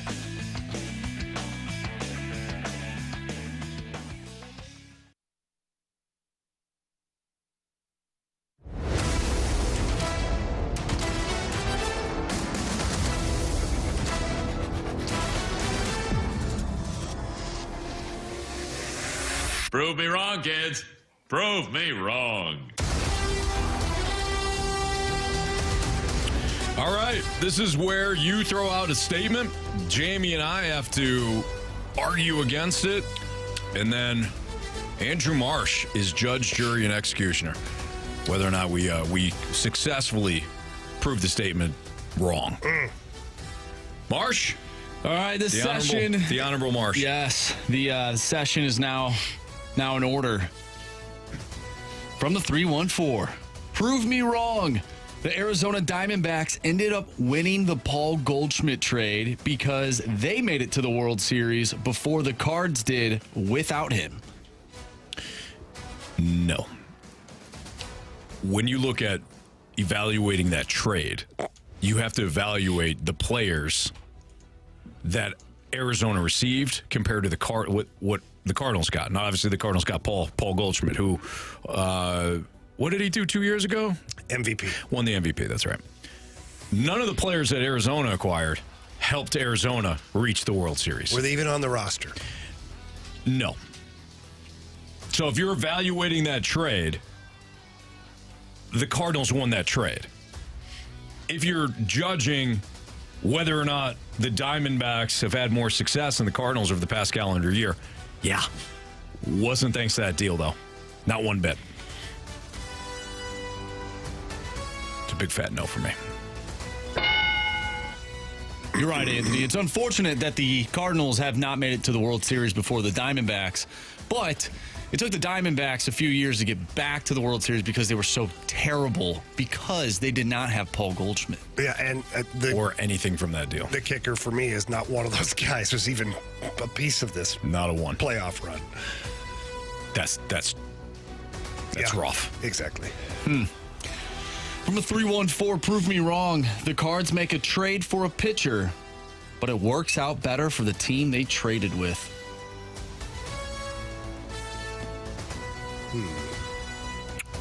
All right. They make a deal. They make a trade. We're basing this off of course, previous trades that the Cardinals have made, which have not worked out. Randy Arozarena and such, right? But that also includes the notion, Jamie, and the jury at large here, that the Cardinals do not know how to evaluate their own talent, correct? Correct. Well, if they don't know how to evaluate their own talent, they don't have a ton of talent. So the guys that they're actually trading are like the Arizona Diamondbacks deal for Paul Goldschmidt and the Nolan Arenado deal for the Rockies. They're trading their crapola for stars. So when they make the deal for Logan Gilbert and give up 3 guys from their farm system, those 3 guys, in essence, will not pan out. Just like the 3 guys they gave Colorado and the 3 guys they gave Arizona. It's science. I don't like it. There wasn't a lot there, Anthony. I don't like it. That's why I stayed away from it. Yeah, I don't like it. I saw your face. I saw the deer in the headlights. like, nope. Somebody had to step up. Yeah. I took the case That of the guy. Colorado GM was intoxicated at the time. Some of these are unwinnable. I took on the case of the guy with the video evidence that the guy committed the crime. He's holding the Well, gun. it's not him. Staring into the camera. And he didn't want to plead insanity. Yeah. It's AI. Yep. All right, next one from the 618. Prove me wrong. The Pac-12 is the best college football conference this season. Yeah, you could have made that claim in September when the Pac-12 was winning consistently. But right now, you got Washington, Oregon, and Oregon State-ish. When you look at the SEC, which is still the best overall conference, you're talking about Georgia, who should be number one. You tell me Georgia's not better than Ohio State? Give me a break. That's crazy. You still got Georgia. They should be number one. You've got Alabama. They've got one loss, and that was to Texas, who, oh, by the way, is 7th in the nation. Ole Miss, who's 9th, only loss is to Alabama in Tuscaloosa. You've got Tennessee, Mizzou, LSU, all in the top 20. The SEC is still the number one conference in all of college football. I would have bought this in September. I would have passed on the case.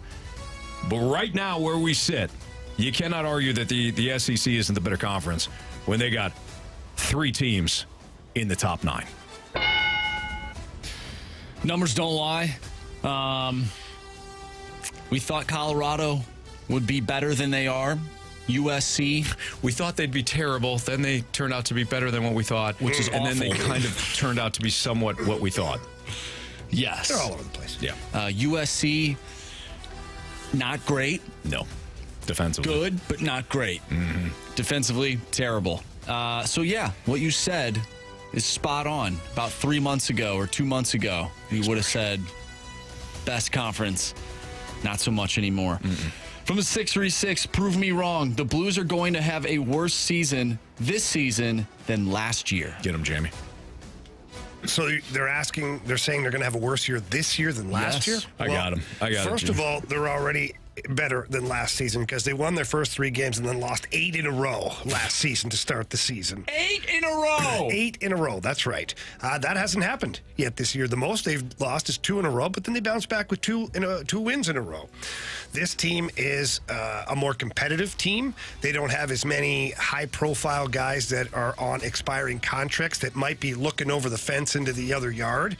They've got a bunch of guys here that want to be here, so much so that they're using their no-trade clauses to stay here in St. Louis because they believe this team is going to be better than last year and make the playoffs. You've got a captain that I think inspires not just the team, but he inspires the city of St. Louis, heck, maybe even the state of Missouri. And that's our guy, Braden Shen. And you've got a couple of young guys right now, Thomas and Kyrou, that are starting to heat up in the points department. And let's not forget that Jordan Binnington looks like he did a couple of years ago. Yeah, he does. And that, to me, is the big change for these Blues. So if you're telling me they're going to be worse this year than they were last year, go blank yourself. San Diego. This is tough because they are not good on the power play. But, Jamie, much like Braden Shen, the captain of this city's hockey team, I feel pretty inspired to give you a ding. There we go. All right, final one here. From the 217, prove me wrong. If the Cubs sign Shohei Ohtani, the Cards should go into a full rebuild. You can't go into a full rebuild when you've got Nolan Arenado and Paul Goldschmidt on the corners, as well as Jordan Walker and Mason Wynn and Nolan Gorman with your guys that are coming up right now. You can't go into a full rebuild when you should have one of the better offenses in the National League. You didn't get to showcase that because the pitching was so bad. And the Cubs making one move, they made the best move in the division last year in acquiring Dansby Swanson, and they didn't make the playoffs. Talking about one guy. One guy does not make a team, Jamie. So to go in a full rebuild, this doesn't make sense. You have a big need, but you do have one need, and you can allocate all those resources right to starting pitching. So you don't just bail because the Cubs make one deal for Shohei Ohtani. Seriously.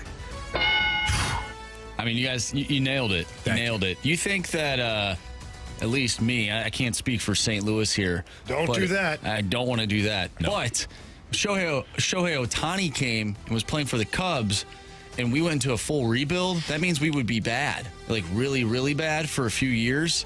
And that means we would just be made fun of by Cub fans on the internet because they'd beat us all the time. Yeah. And I don't want that to happen. Nobody's going to stand for that. No. Not up in here. Not at all. All right, so we still haven't heard from JR. It will be later in the show. Apparently he's working or something. I know. Let's get back into those Blues, though. So they lose last night, but are they still on the upswing? Also, when it comes to athletes, are we seeing how much confidence plays into performance? That's next on 101 ESPN.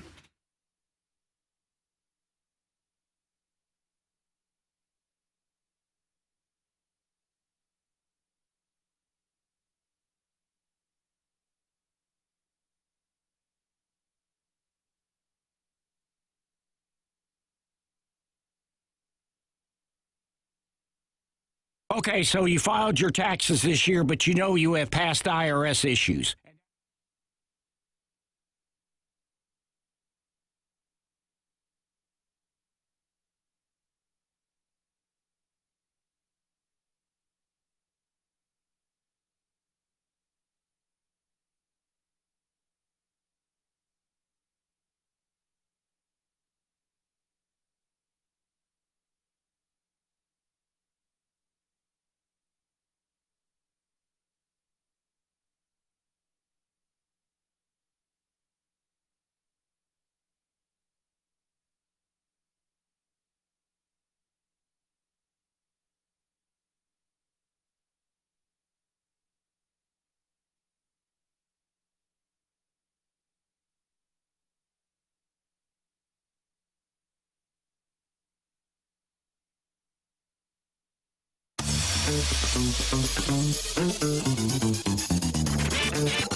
If you are looking for a new vehicle or pre-owned, visit Johnny Londoff Chevrolet. They've got you covered. They've got two great locations. The original location right there in Florissant, Missouri, and the new Londoff Autoplex in St. Peters, right off of Highway 70. Walk into either location. Please tell them that I sent you in there. They love hearing that. And, you know, whatever it is, the vehicle that you're looking to purchase, no matter what your trade-in is, Johnny Londoff and the Londoff Chevrolet team are going to treat you like family. It's not always about the price tag when it comes to the sales over at Londoff Chevrolet. They want to make sure that you have a fantastic experience and that you become part of the Londoff family like I have. Over 20 years now, I've been a Londoff customer. Just purchased a Tahoe not too long ago, and it was like the first time when I purchased a vehicle from Londoff Chevrolet. Great service, great product, and then the staff helping me out with scheduling my first oil change to go back and make sure that I'm taking care of my vehicle. That's because the Londoff Chevrolet family cares about you. So please, again, get there and say hi to them. Check out all their awesome inventory. And if you can't get there in person, get there online. Visit them at londoff.com or londoffautoplex.com. Are you kidding me? Johnny Londoff Chevrolet.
Jamie, despite the loss last night, did you see enough to say the Blues are moving away from a lot of the issues that they had in the first 8 games, and they're more in line with the last, the previous 2 coming in?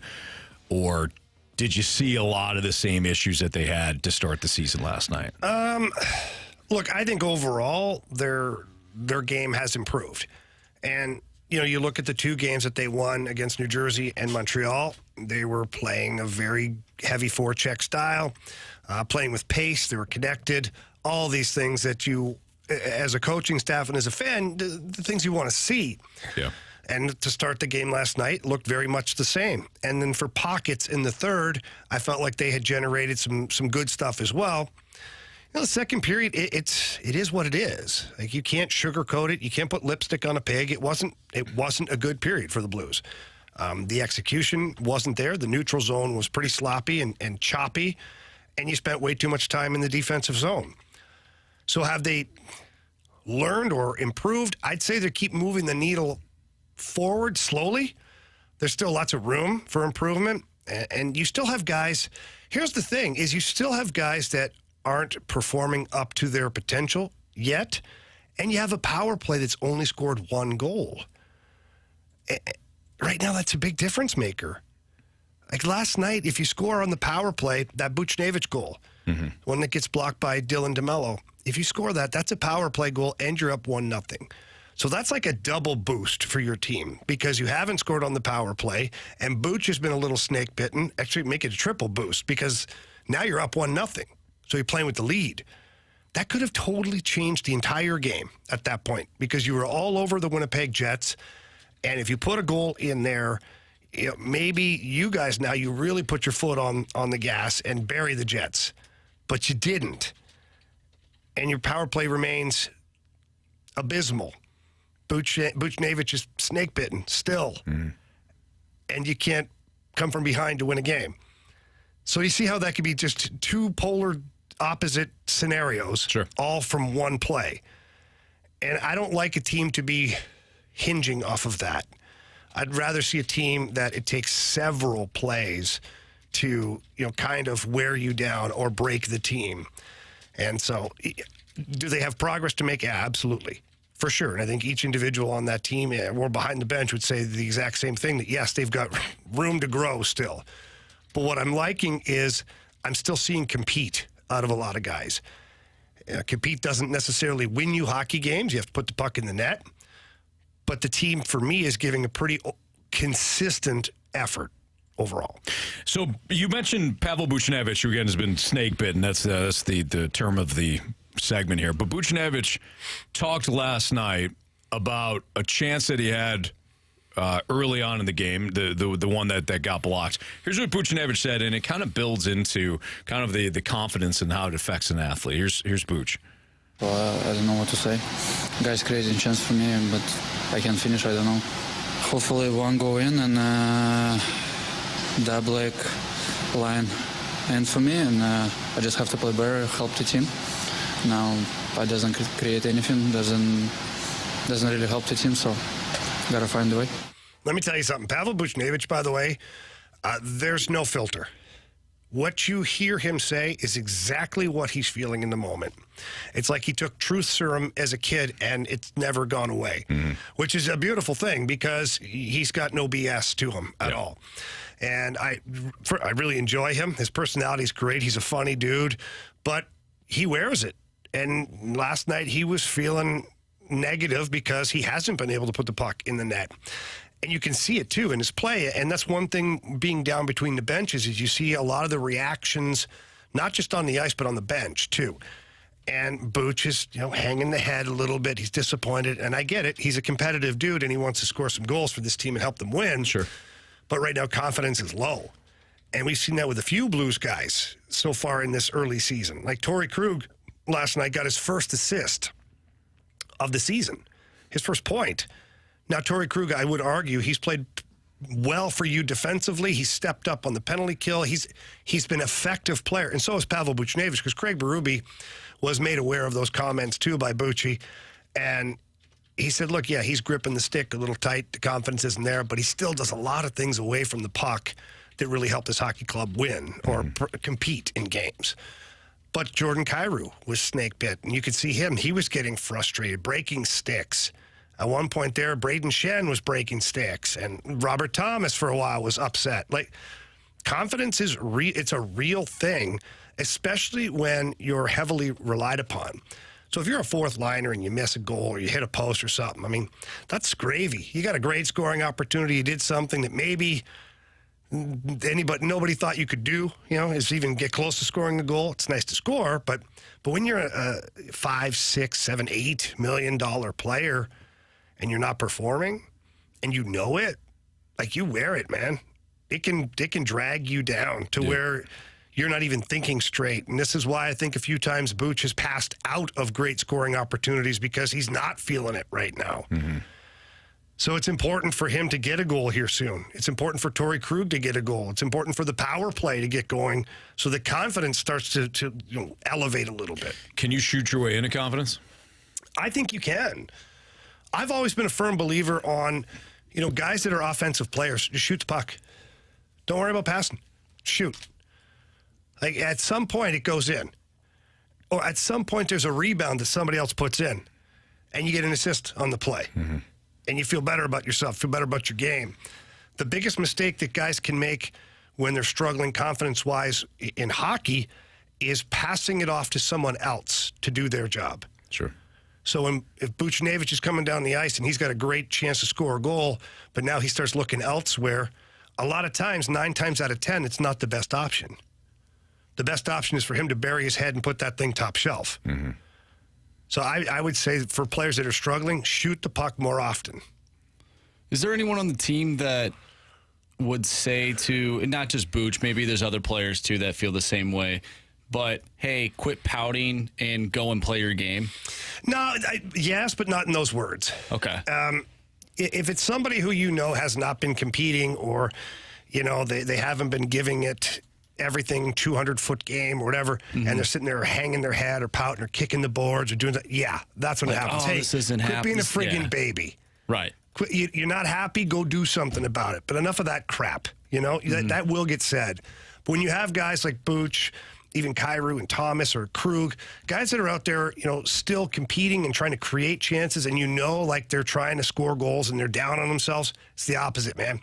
It's more of the, hey, just keep shooting. That was the right play. Just keep shooting. Don't worry about it, man. You're playing, we need you. Don't worry, you'll get the next one. Like, it's always, you want to reinforce the confidence, because that guy he's starting to dip confidence-wise. You want to bring him back. And dipping confidence-wise is different than pouting. Pouting is like a spoiled brat, little baby move. Yeah, I didn't get the puck on the power play. This sucks, and throw the water bottle. No, pick the damn bottle up. Quit being I almost cussed there. Quit being a and, go do your job. So there's differences between the two.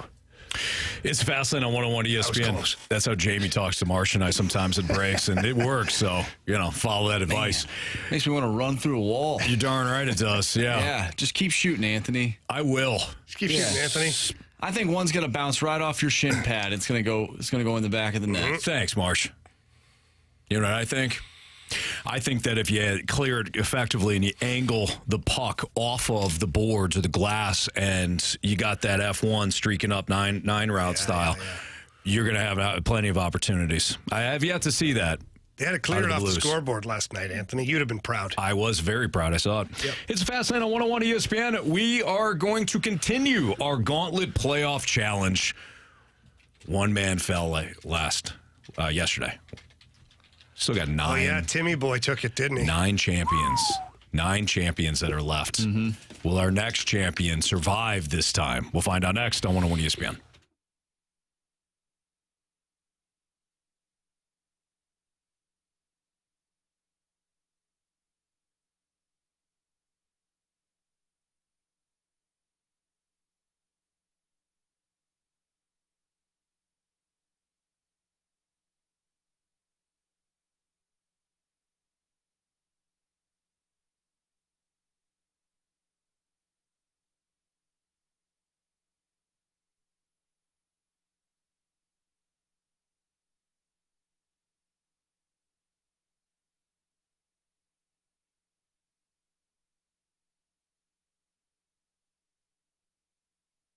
NFL football is so much fun to watch, and it's even more fun when you're using FanDuel, America's #1 sports book. And FanDuel takes care of everybody, even if you're not a customer. But you got to sign up. And once you do sign up and you become a new customer, you get $150 in bonus bets with any winning $5 money line bet. Anthony, that's $150 if your team wins. I like how you did that, Jamie. Visit FanDuel.com/fast. Again, FanDuel.com/fast. And you can take advantage of the offer that Jamie just read to you. In fact, you could look at this Sunday's slate. How about the layup in Dallas this weekend? You get the Cowboys -16.5. You could do your $5 money line play on the Cowboys if you want. Cash in, you get the $150. All you have to do is win, right? Love it. Cowboys are a 16.5-point favorite. Might as well roll with them against the Tommy DeVito-led Giants. I think you're going to be okay. FanDuel's got all the action, spreads, player props, over-unders, same-game parlays, and much more. BT's got the rest for you. You know the drill. Go to FanDuel.com/fast to kick off the NFL season with FanDuel, the official partner of the NFL. 21 and over, present in Illinois. First online real money wager. Only $5 pregame money line wager required. $10 first deposit required. Bonus issue is non-withdrawable bonus. Bets that expire 7 days after receipt. See terms at sportsbook.fanduel.com. If you have a gambling problem, call 1-800-GAMBLER.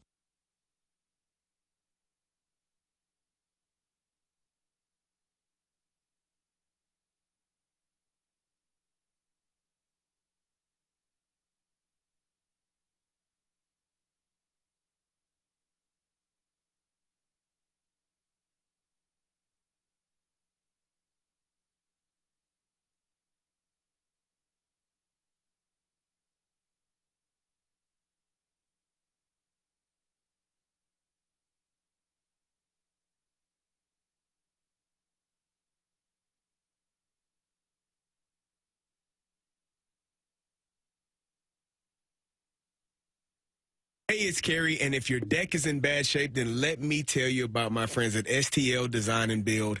I was in the same spot. My deck is over 10 years old. It looks awful. The folks at STL Design and Build have begun the process of helping me get a new, up-to-date deck at a fair price. Now, I knew my deck was in bad shape. I knew it looked bad, but I had no clue how bad it really was. I have learned during the process that my deck not only looked bad, but it was not up to code after years of wear and tear. They have shown me the steps to get me in the right place. STL Design and Build is an award-winning company taking home top workplace award as well as the best home improvement company. They truly believe in treating people how they want to be treated. They have helped me every step of the way in this process. I've been able to work and track my progress through the Builder Trend app. My project coordinator, Becky, keeps me up to date with the ins and outs of the entire process. I'm looking forward to having my new deck and being able to enjoy a few more cookouts with family and friends before the weather starts cooling off. STL Design and Build. The STL stands for St. Louis, but it also stands for Sky's the Limit. Check them out today at stldesignandbuild.com.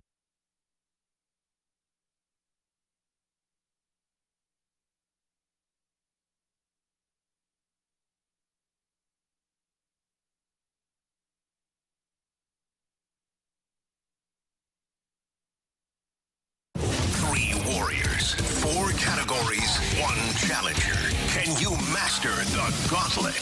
Brought to you by Master, your hometown source for business communications for more than 30 years. Visit masstour.com.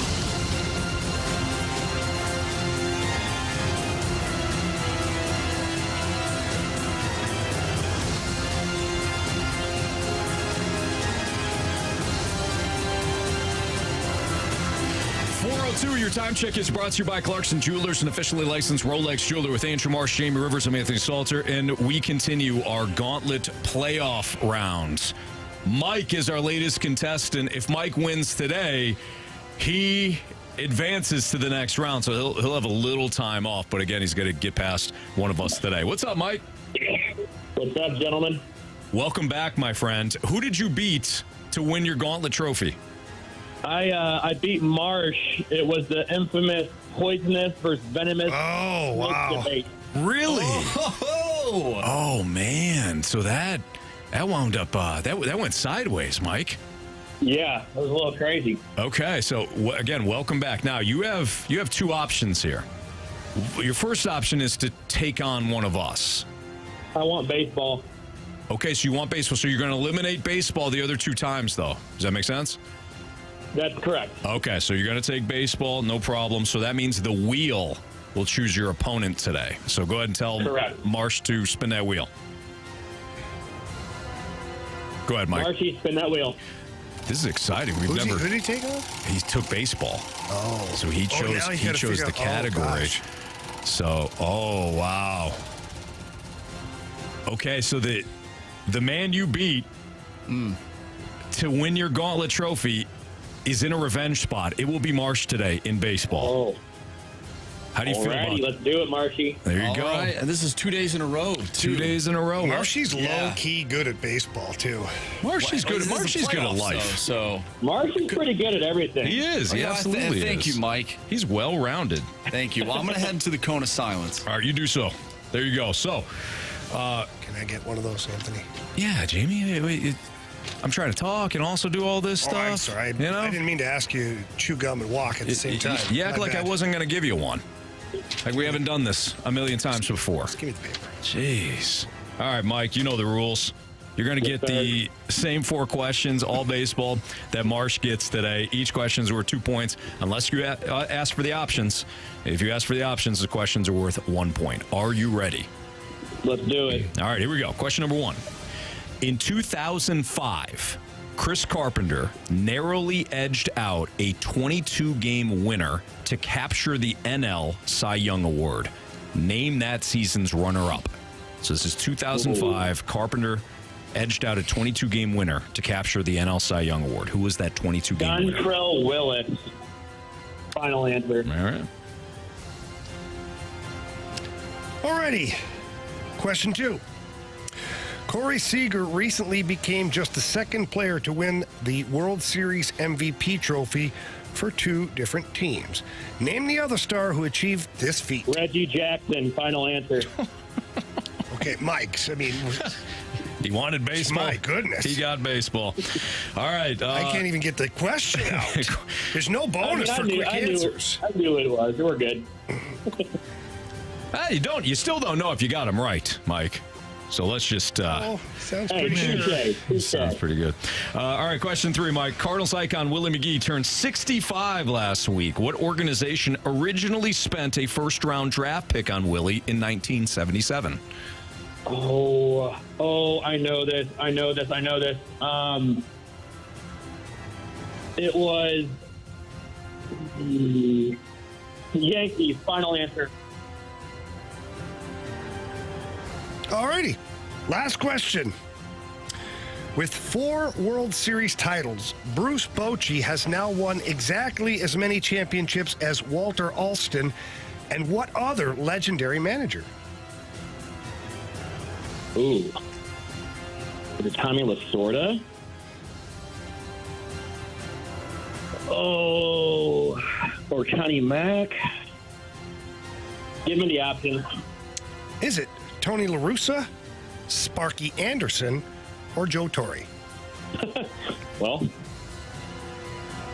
Torre won, I know, 3 for sure with the Yankees. I don't know if he got the 4th.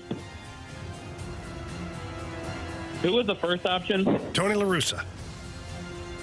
Tony won 2 with the Cardinals. I think he won 2 with the... I'll go Tony La Russa. I think he won 2 with the A's. Final answer?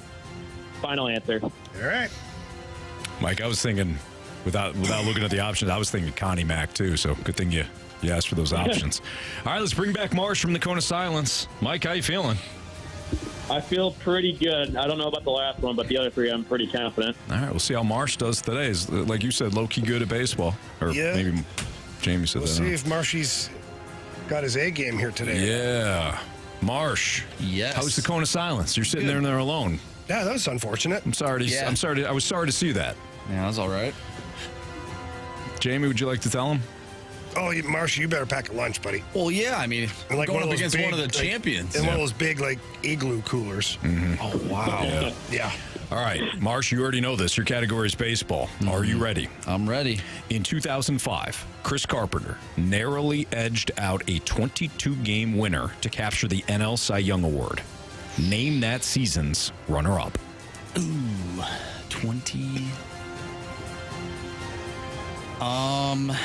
Man, it had to be someone on the Astros, right?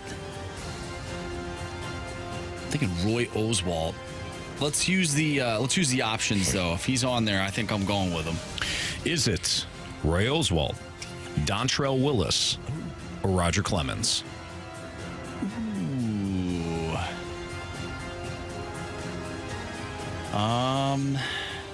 Man. 2005. And Dontrell Willis was good, and I think in 2005. But I'm going to go with Roy Oswalt. That was my first choice, so I'm going to stick with it. Final answer. All right, Marshy, question number 2. Corey Seager recently became just the second player to win the World Series MVP trophy with 2 different teams. Name the other star who achieved this feat. It is,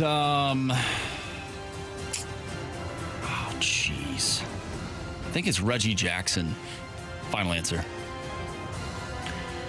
Question 3. Cardinals icon Willie McGee turned 65 last week. What organization originally spent a first-round draft pick on Willie in 1977?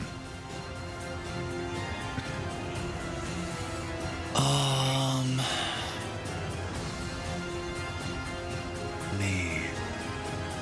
I'm going to have to use the options on that one. The Angels, the Yankees, or the Giants?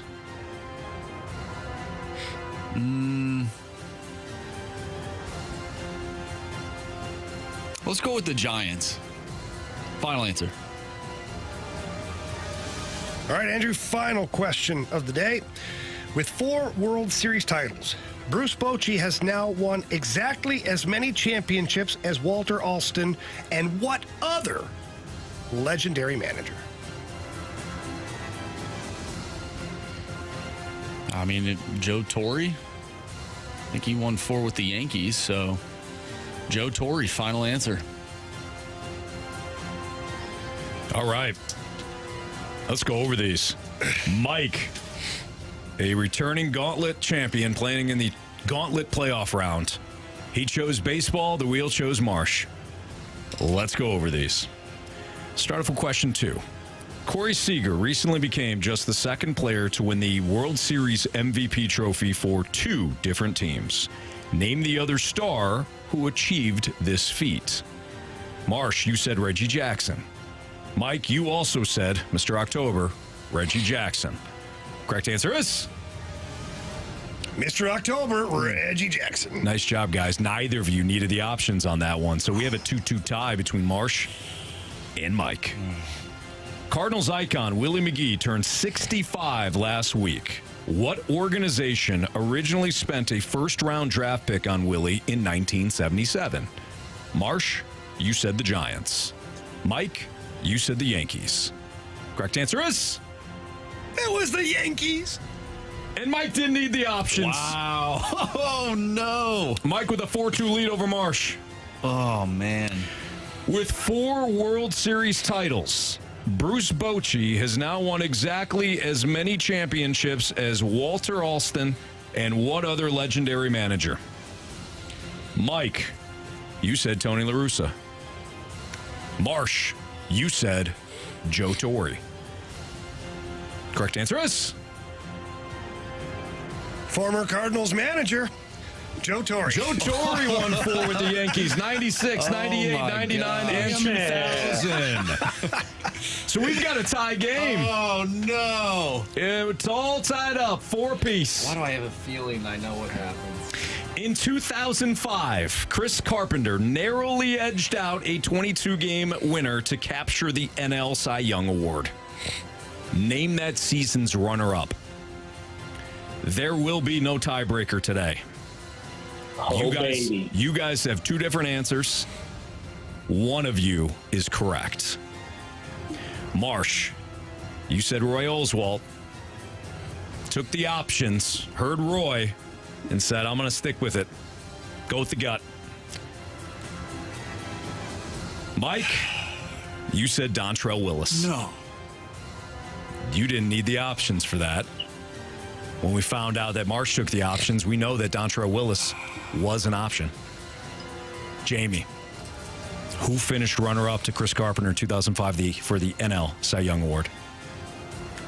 None other than big kick delivery Dontrell Willis. Mike. I've chosen wisely. It wound up being an epic battle, but Mike wins today 6-4.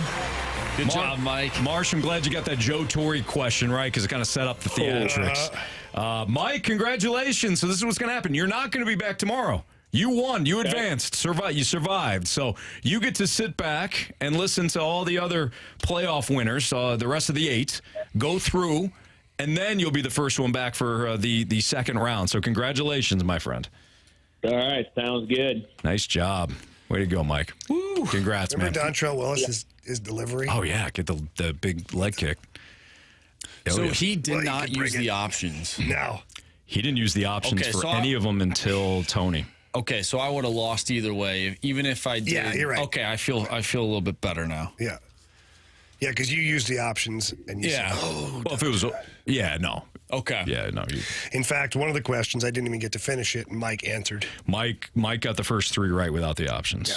So and the Yankees question, I believe it was that one. No, the Reggie Jackson question. I hadn't even finished. Name the other Reggie Jackson. Yep. Like, okay. Now, obviously, we have a lot more winners to go, but I don't know. That was a pretty good showing for Mike. Maybe the odds makers might have him as the favorite. Yeah, we'll see. He's 6 points, no options for 3 questions. Impressive.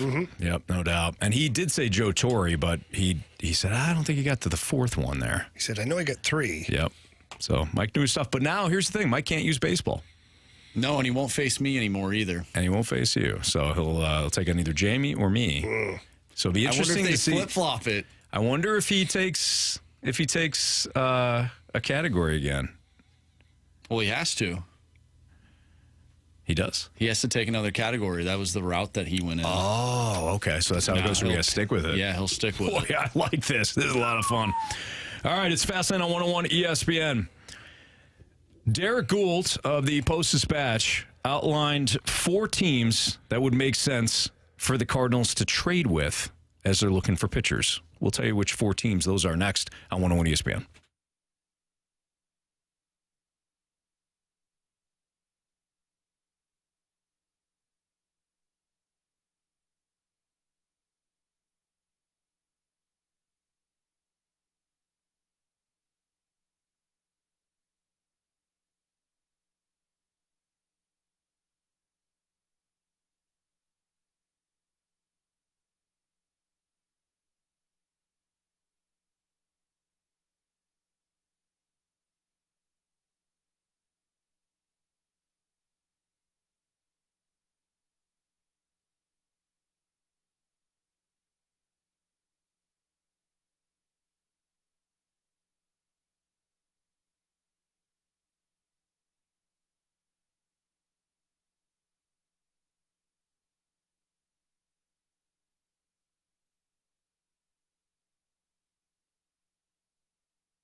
Are you currently thinking about selling your home, but you're not sure if maybe this is the right time of year to do it? Maybe you're not sure of the listing price.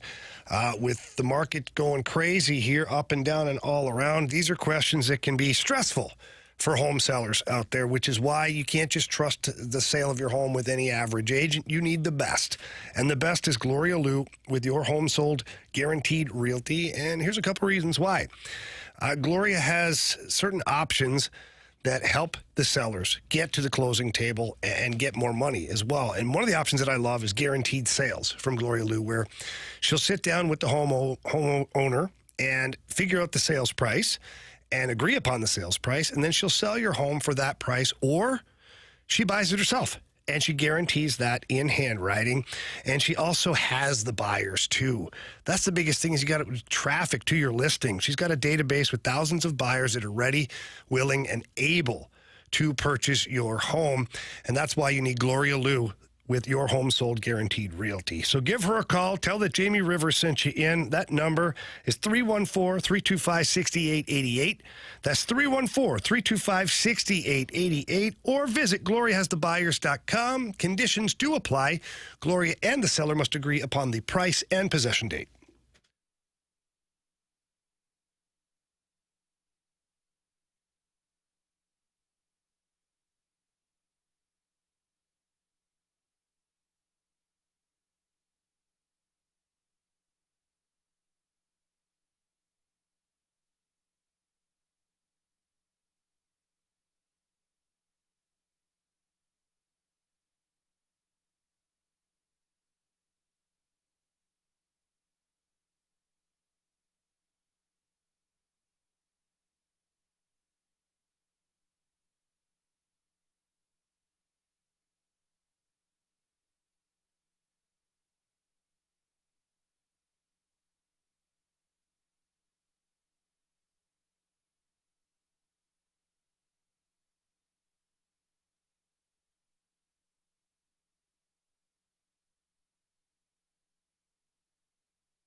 Derek Gould wrote a interesting piece for STLtoday.com talking about as the Cardinals seek trade routes for pitching, here are 4 clubs with conversation.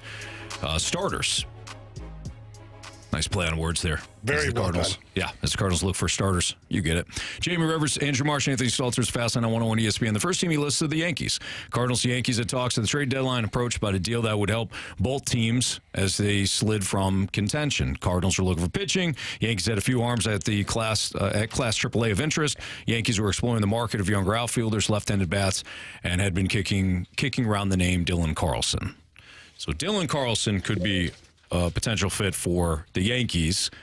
I just don't know what you're going to fetch for Carlson at this point. Even at 25 years old, it seems like a good move, I would think. Center fielder for the Yankees. Or outfielder for outfielder. It makes sense, yeah, on the surface. Maybe you'll get Harrison Bader. No, he's not gone. a Yankee yeah, anymore. he's done. That's right. Yep, he's not a Yankee anymore. I think that you're probably looking at somebody that's at the AAA level if you're gonna go that route. If that's the case, do you just hold on to Carlson? I mean, do you maybe see what you have? In that scenario, yes. Unless that pitcher that you're acquiring would catapult to the top of your like minor league rankings from a pitching standpoint. If he's the next guy up, then maybe it changes the conversation. Because now you're at least looking at an internal option that would be, again, the next guy, the sixth man. But I just don't know if that's going to be the case. The other team that Derek mentions was the Seattle Mariners. This is a team that we've talked a lot about. The Cardinals eyed right-hander Logan Gilbert as addition via trade, but the Mariners said no, thank you. 26-year-old isn't a free agent for another 4 seasons, and he's been an absolute stud. So that one's going to be tough. But the Mariners also have, as Derek Gould writes, George Kirby, Bryce Miller, and Brian Wu in the rotation. And the return of former Cardinals first-round pick Marco Gonzalez gives the team depth, at least to discuss trading from a strength to address a lineup that may not find its answers in the free agent market. This one makes sense because the Cardinals have offense. The Mariners want offense. Yeah. The Mariners have pitching. The Cardinals need pitching. So who are the Mariners acquiring in all this? Don't know.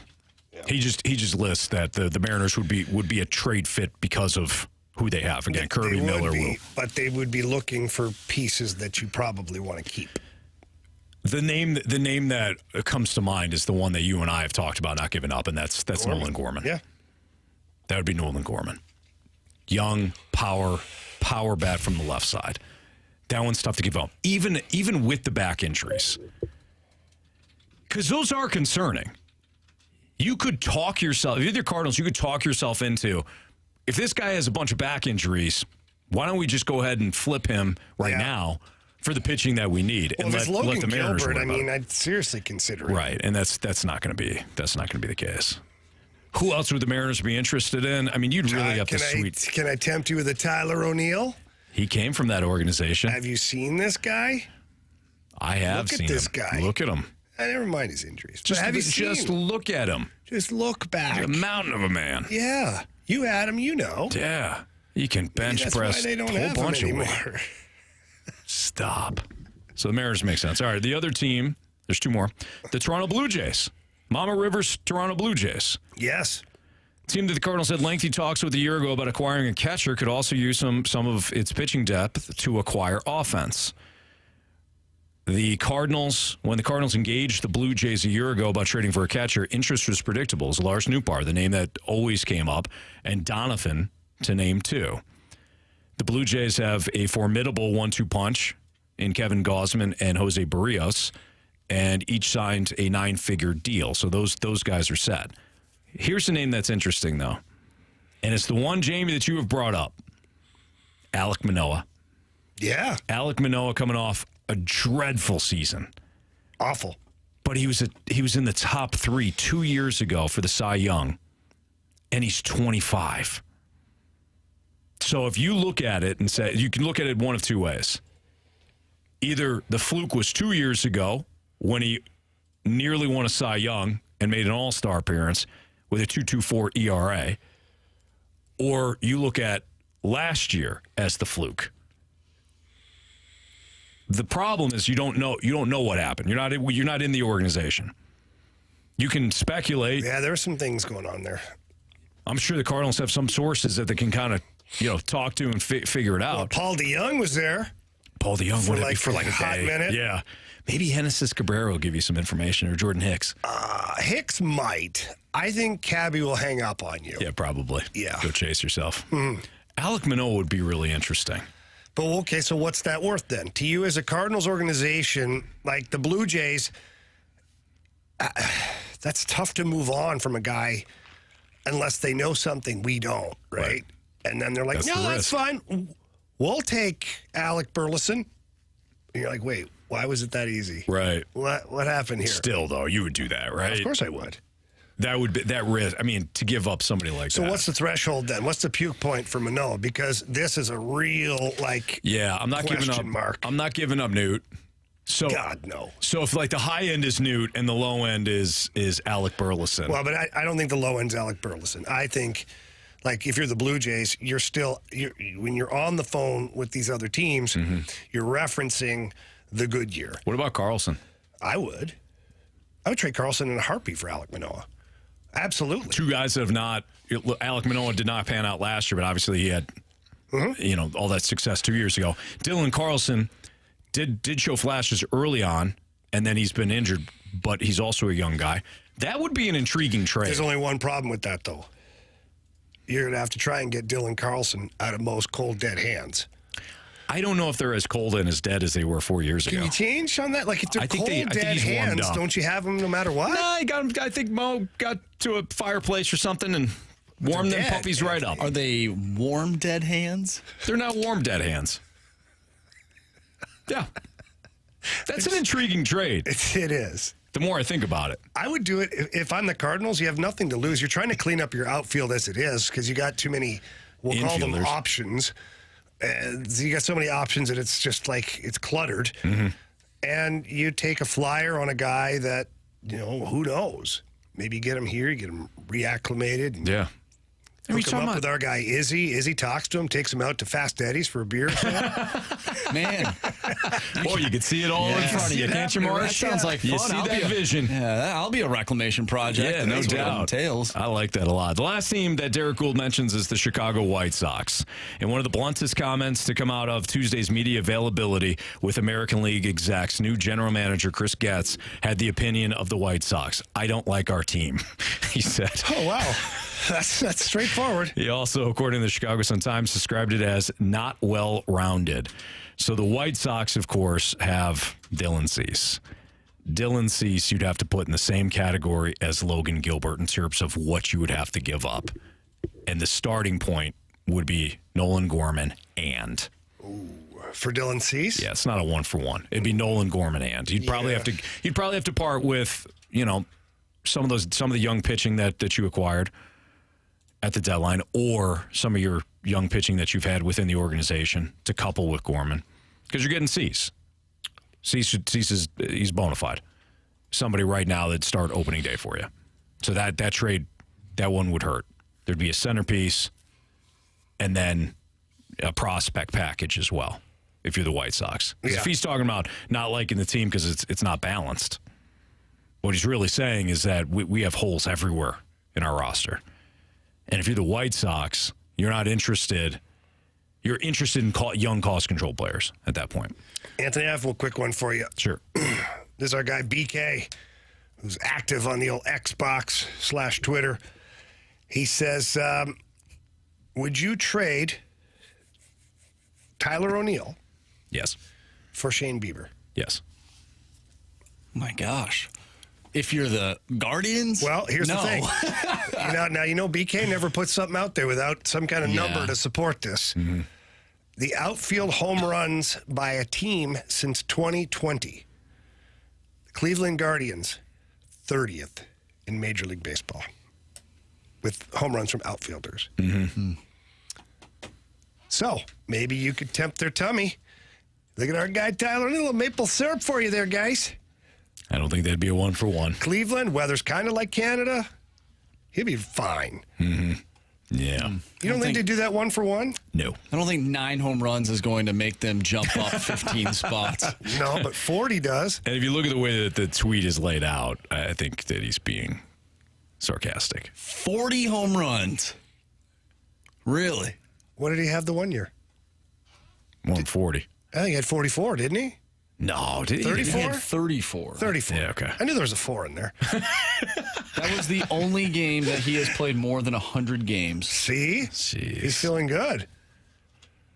He's well rested. He is. Yeah.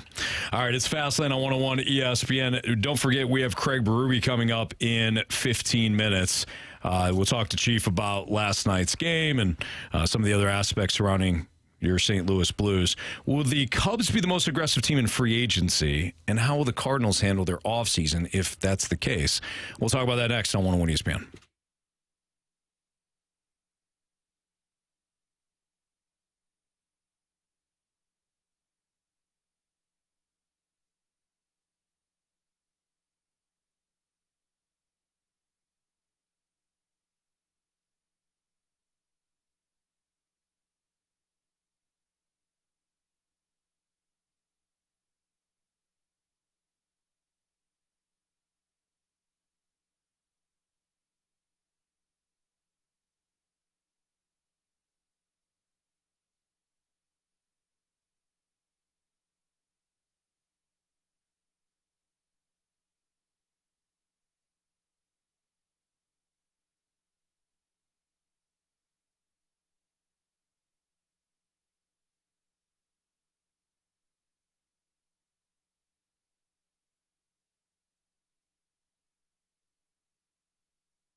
101 ESPN Sports Center.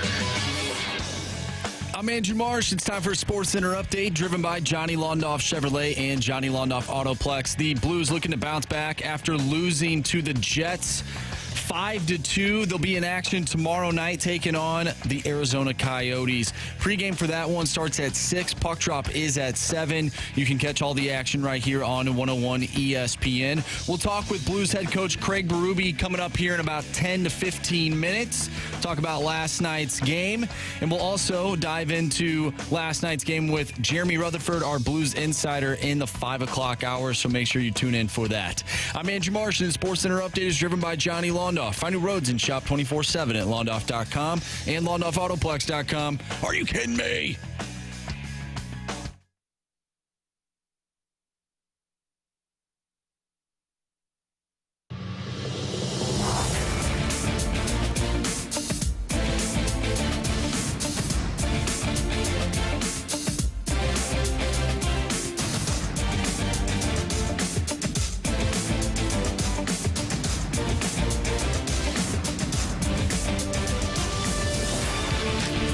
So after hiring Craig Counsell a couple of days ago. I thought you were going to say Craig Berube for a second. No, Craig Berube will join us in 10 minutes. Yeah, he will. Yeah, our The weekly Chief's chat always with got the time Chief. for the fast lane. No doubt.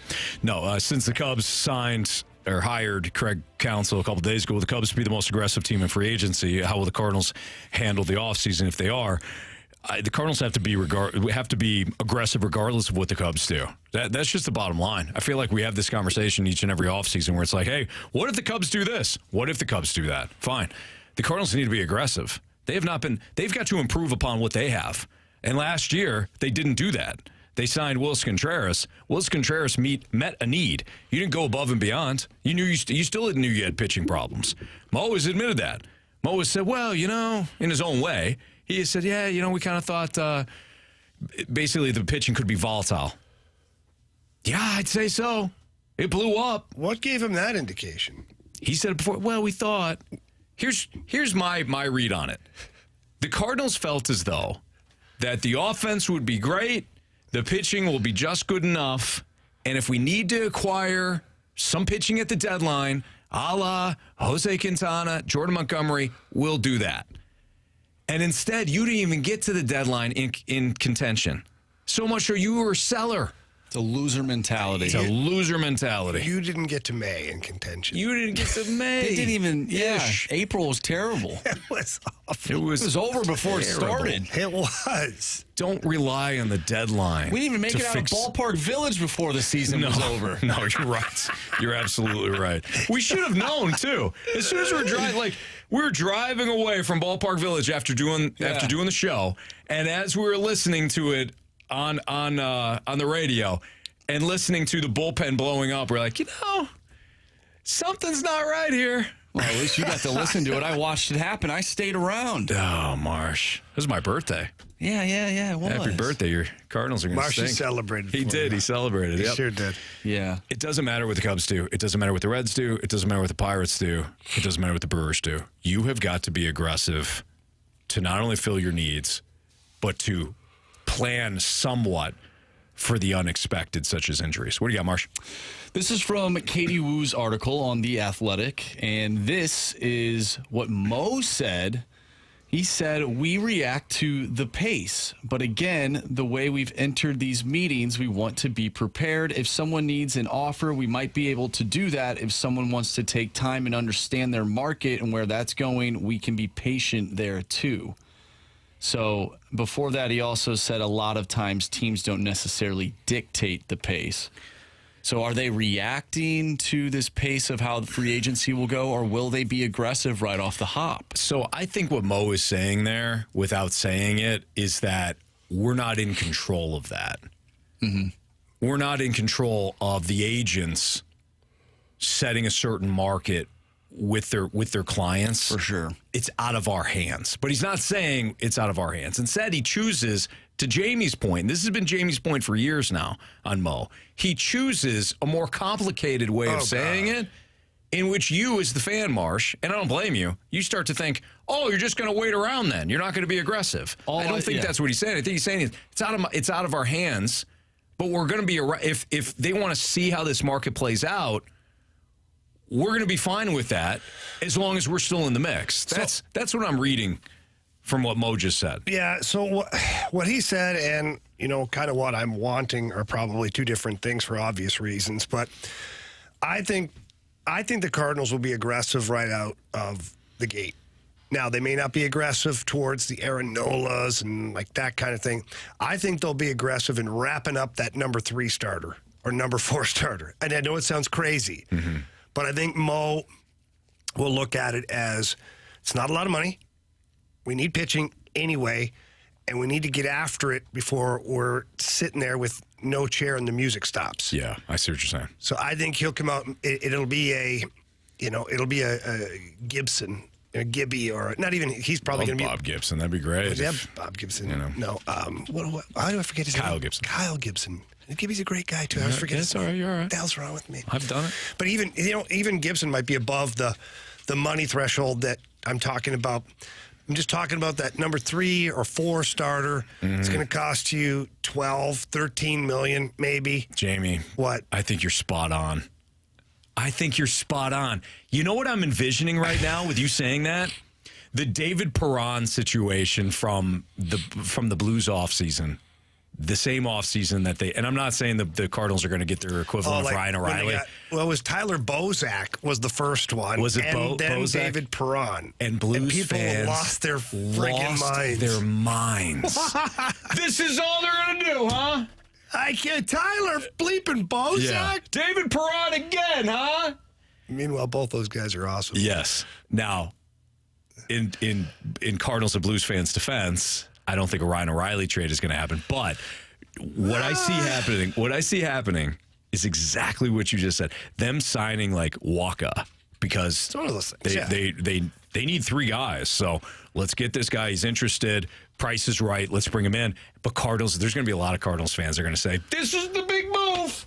Yep. This is a big move. But I honestly feel like it's necessary for Mo to do this. I don't think it's necessary for Mo to be the first guy out of the gate to go and set the market with Aaron Nola or Blake Snell or whoever. You can do both, right? You can.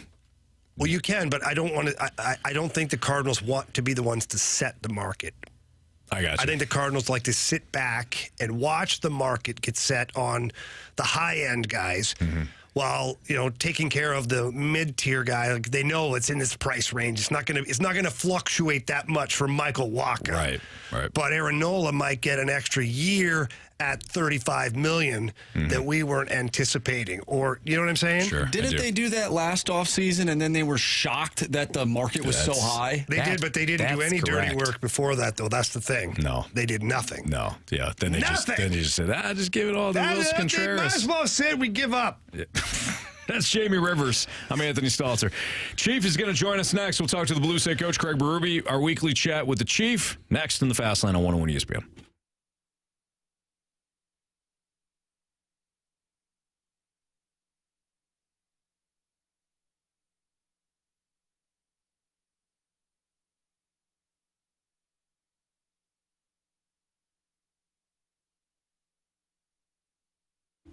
Love going down to the Missouri Athletic Club and get my workout done. In fact, I was just down there this morning. I was talking to my guy, Paul. Paul was fantastic. He's great.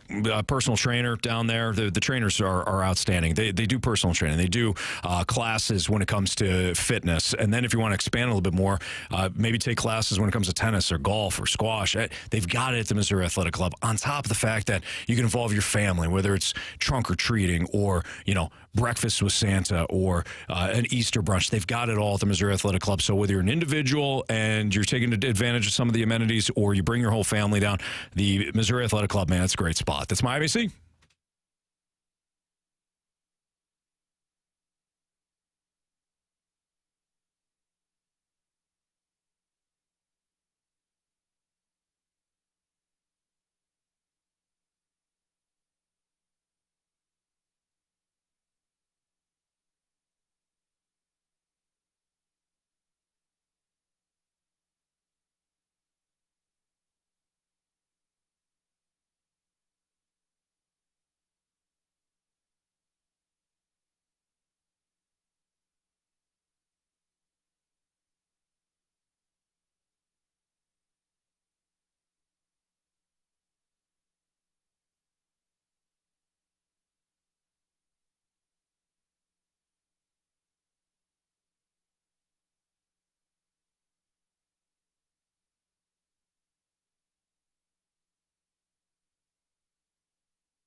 now for Chatting with the Chief with the coach of your St. Louis Blues, Craig Berube. Brought to you by Fisher Window and Door, your Marvin dealer with showrooms in Brentwood and East Alton, Illinois.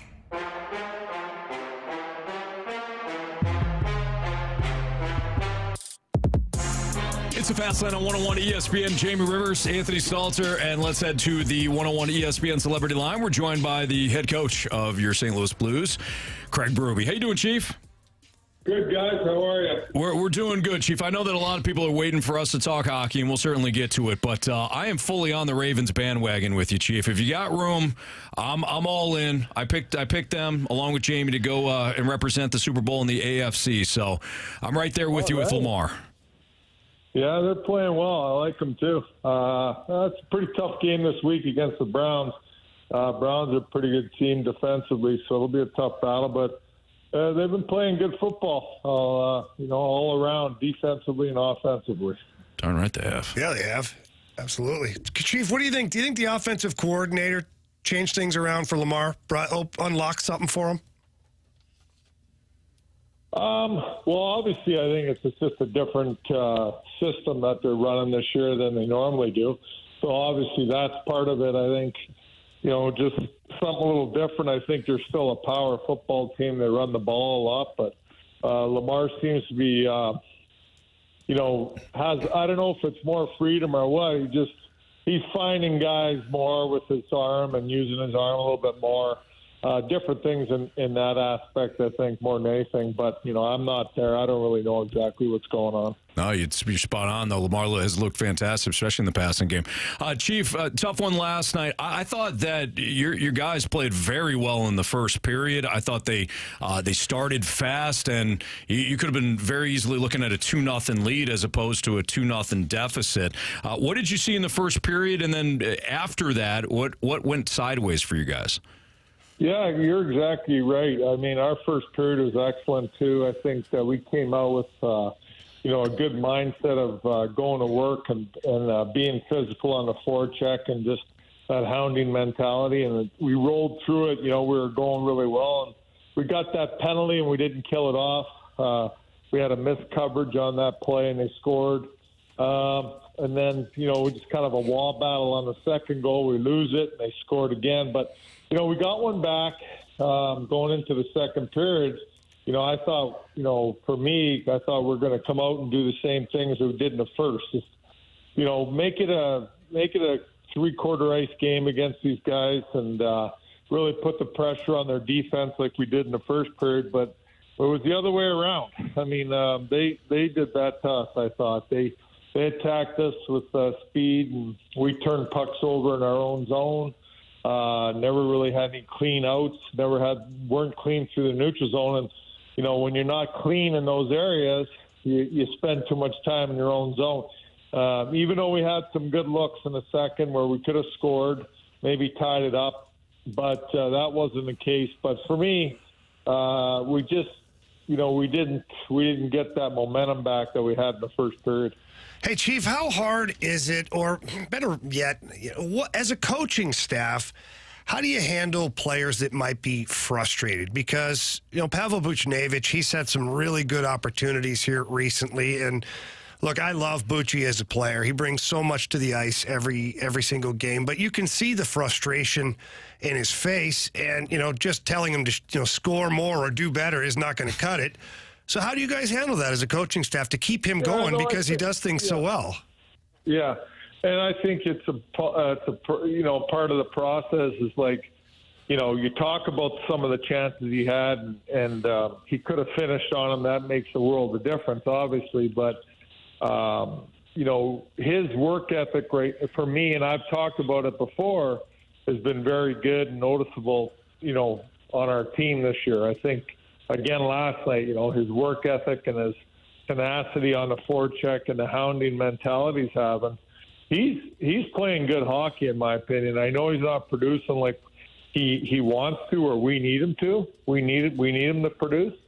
But, it's not from a lack of effort and it's not from a lack of chances.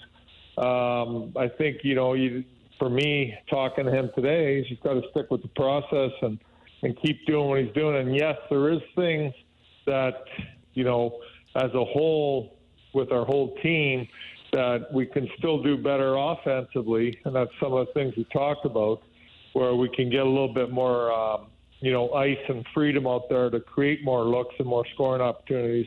So I think those are the types of things that, when a guy's frustrated, that's the stuff you talk about, and you try to get him back on board.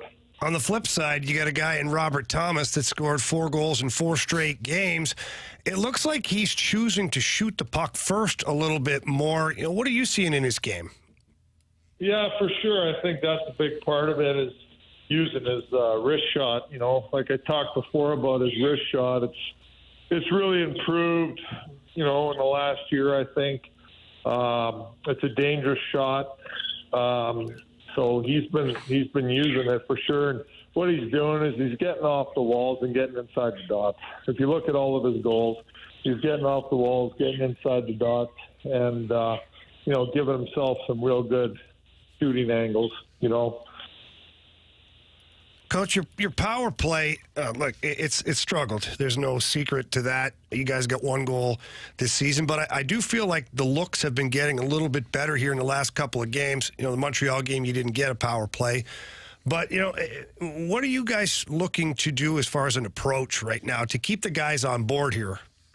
Well, what we did last night, I think that power play was a good example. We had 2 grade A chances with empty nets that we didn't put it in. But if you look at that power play, pucks are going right directly to the net. And a lot of it was chaos. And off of the chaos, we had 2 great opportunities. Coach, I'm not sure if you've announced it yet or not, but there's rumors swirling around that Scott Perunovich will play tomorrow night against Arizona. He was working with the second power play unit today at practice. What are you looking to see from Scott Perunovich to let this guy, to have him become more regular in the lineup, because he certainly has work to do? Well, one being defending responsible, defensively responsible for sure, and making sure that he's doing a good job in that area. 2, move the puck. Get it up to our forwards as quickly as possible. And that's, he's going in not just because of the power play. I want him to get power play opportunities too. But that puck movement, getting it up to our forwards, will decrease some of the frustration at times too that our forwards have. They want that puck quicker in their hands. He's the type of player that can make those plays, clean plays, to our forwards, where now they're having opportunities going the other way. Coach, you guys have the Coyotes tomorrow night, and of course the Coyotes gave you guys some trouble the last time you faced. This is an opportunity early on now to face the same opponent. Do you and your team, you guys relish these moments to make some changes or some tweaks going against an opponent that again gave you some issues 2 weeks ago? Yeah, for sure, and we obviously didn't play a good game. With last time we played them, I think we all know that. The whole game was flat. Wasn't a whole lot going on. You're going to see a different game tomorrow night. Nice. Looking forward to that. Coach, always love chatting with you. We'll bring you back next week, and looking forward to that too. Yeah, thanks a lot, guys, for having me on, and that's, always enjoyable talking to you guys. Absolutely. Go Ravens. Thanks, Coach. Go Ravens. Yeah. Yeah. I was looking for a Go Ravens back. Oh, no, Anthony, come on. I think he talked over me, though. No, he's done with you. No, he's not. He's completely done with you. Are you kidding me? Yeah, I don't blame him. I'm done with you. You're the next segment. You're off the Ravens bandwagon. I told you this yesterday. You're done. No, I don't deserve that. I never said anything about the Ravens. You absolutely deserve that. You don't represent the Ravens. Yes, I do. If you do, they're in trouble. No. Really? What other team do you represent? How they doing? Well, he was on one team and then decided to just completely belly flop off that bandwagon. No, he didn't belly flop. I didn't. I got pushed off. Absolutely. You got kicked off with authority, like the movie 300. This is Detroit. Pull on. I kicked you right off the bandwagon. How'd you do against us a couple of weeks ago? Who's at us? the bank? Who's us? Ravens. This guy's got like 5 teams. Oh, stop it. This guy's got 9. That's not I've got fair. 2. That's fair. I've got 3. He's got 3 right now. Yeah. He'll add 1 before the season's over. One of them's not with. named the Falcons. Are you shocked that he's not a Raiders fan, given that Tom Brady is a part of the ownership group. Yes, but the Raiders aren't winning at all. So There's nothing interesting about the Raiders. Well, you know what? Nothing.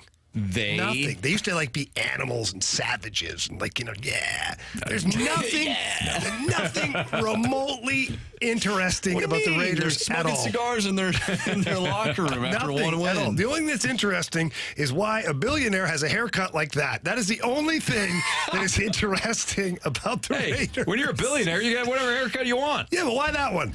He wants it. He likes it. Are all his friends too scared to tell him you look like a donkey? Yes. No way. If I meet Mark Davis, if I meet him ever, I'm going to tell him that I think his haircut's a joke. I'm sure plenty of people have told him that. I don't think Maybe they not have. friends, but you think he's walking on the sidelines and somebody doesn't shout out, "Hey, nice haircut"? Yeah, but I'm going to intimate setting. I'm not walking by him. I'm going to sit there, hopefully shake his hand, talk, and then just going to be honestly, dude, seriously, why the haircut? Why that one? Why? You could have any haircut you want. You could have any barber, any hairstylist, the richest one ever, and they give him that. Look at that. What do we do? It looks like a swim cap that was put on wrong. Matt. Hey, Marsh, I can't wait till he sits down with Mark Davis, and then Jamie comes back with that exact haircut, and he goes, that guy made some pretty good points. Well, if he gives me $1 million, I'll absolutely cut my hair like that. Go. He looks like he lost a bet and forgot that he already paid it off. How long is the punishment, Mark? Right. His entire He lost life. one time at fantasy football. He's stuck with that haircut forever. Yep. It's exactly right. What's trending is next in the why not Fast Lane. shave it? On 101 ESPN.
What's trending in the world of sports? The Fast Lane has you covered. What's trending now? Brought to you by Goodwill. Donate to Goodwill to win a magical Polar Express staycation.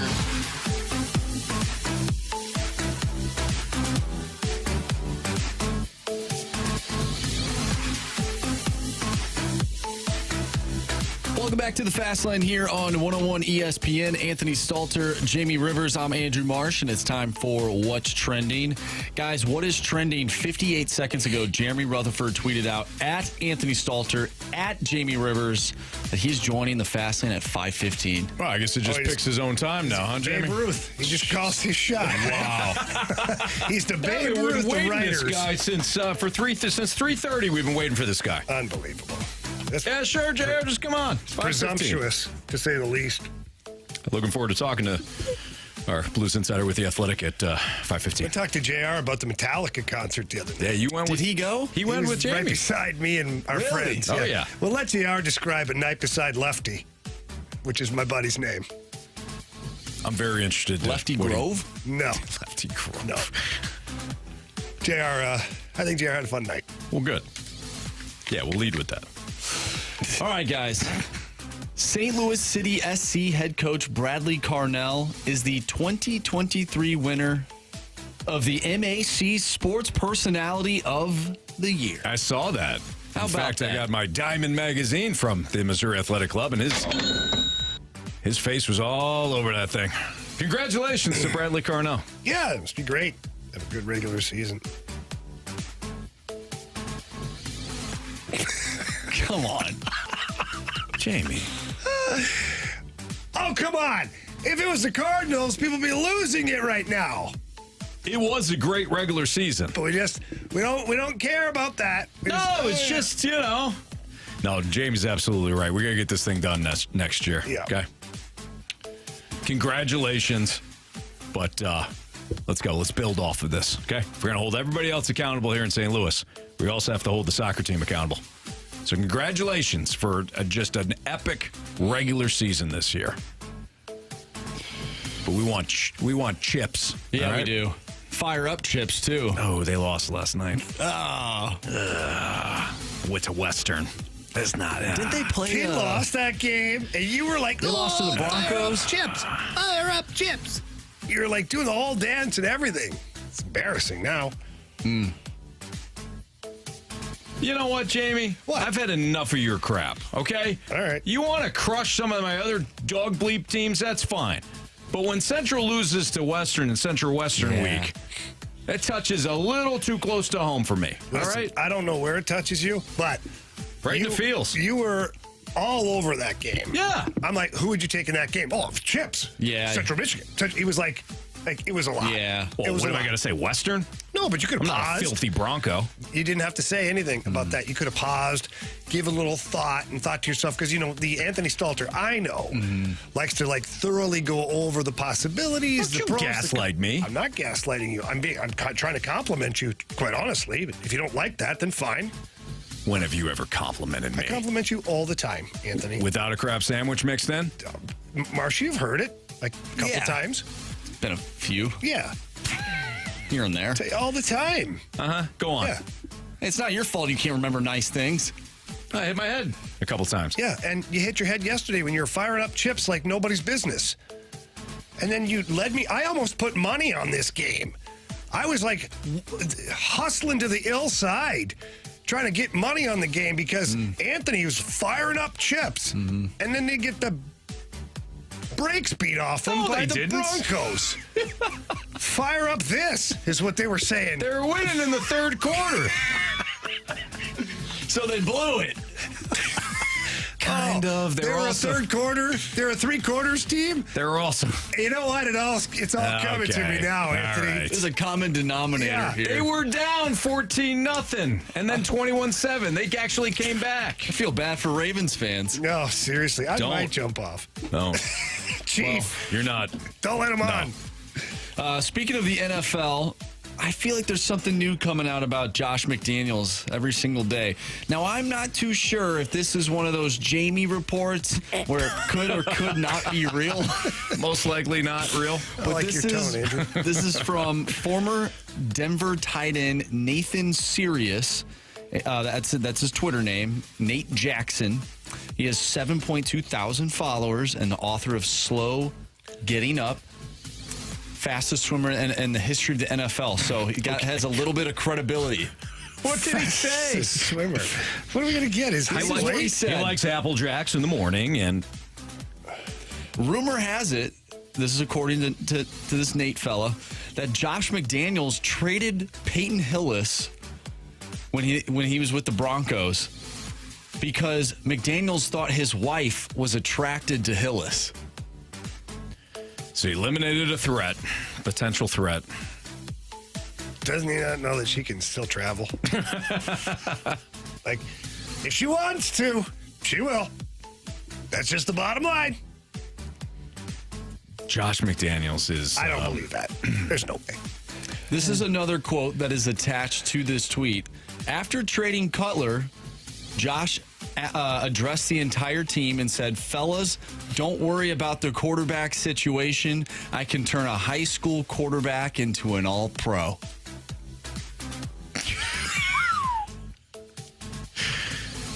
Okay. You haven't succeeded outside of New England when you had Tom Brady.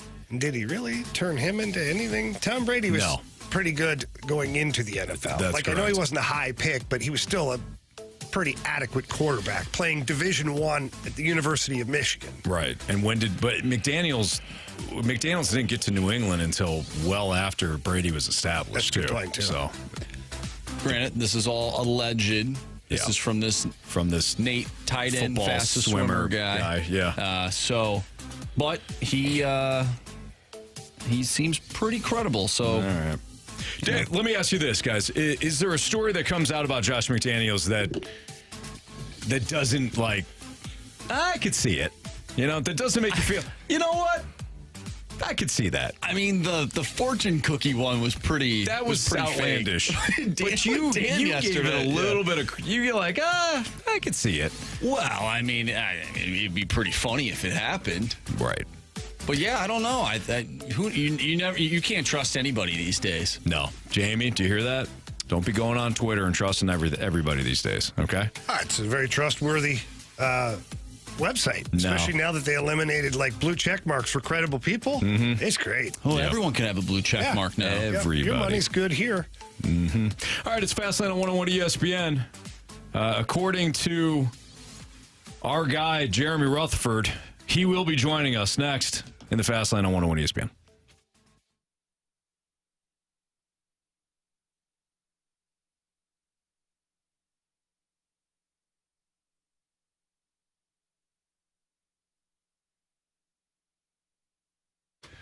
Anthony, FanDuel always has great promotions, whether you're an existing customer or maybe you're a new customer. Well, right now, new customers get $150 in bonus bets with any winning $5 money line bet. That's $150 if your team wins. Yeah, we keep giving you the free one there. It's the Cowboys over the Giants, right? But there's other games that you can look at. So many possibilities. So many possibilities, absolutely. So much room for activity. The Bills are struggling, but they got the Broncos on Monday night, or the Seahawks against the Commanders. You know what? Just go ahead and stick with the Cowboys as a 16.5-point favorite of the Giants, because all you have to do, they got to hit on the money line. That's it. And then you cash with FanDuel. That's $150 back when your team wins. That's it. It's a money line play. Then you could take advantage of FanDuel spreads, player props, over-under, some more. But you do got to sign up. Here's how. You can sign up with FanDuel. FanDuel.com/fast. Again, FanDuel.com/fast to take advantage of that promo offer that we read to you earlier. 21 and older, present in Illinois. First line money. Line real money wager only. $5 pregame money line wager required. $10 first deposit required. Bonus issued as non-withdrawable bonus bets expire 7 days after receipt. See terms at sportsbook.fanduel.com. Gambling problem? Call 1-800-GAMBLER. Where's BT? Finding great candidates to hire.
notes, and nuggets. It's time for the Rutherford Report with our Blues insider, Jeremy Rutherford. Brought to you by Scott Lee Heating Company, a proud Mitsubishi Electric Elite contractor.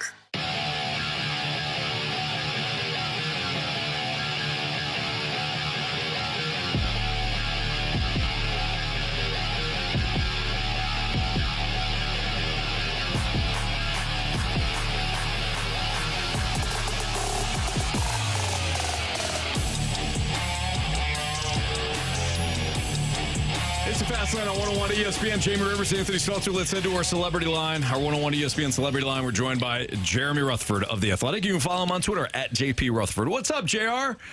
Oh, just being a little high maintenance today for you guys. A little bit of it, yeah, no kidding. I had an easier time dealing with Mariah Carey. I mean, my goodness. A couple stories, a little juggling act today, trying to get things done. Hey. But how you guys doing? I heard the Chief interview. I'll just repeat what he said, eh? Yeah, there you go.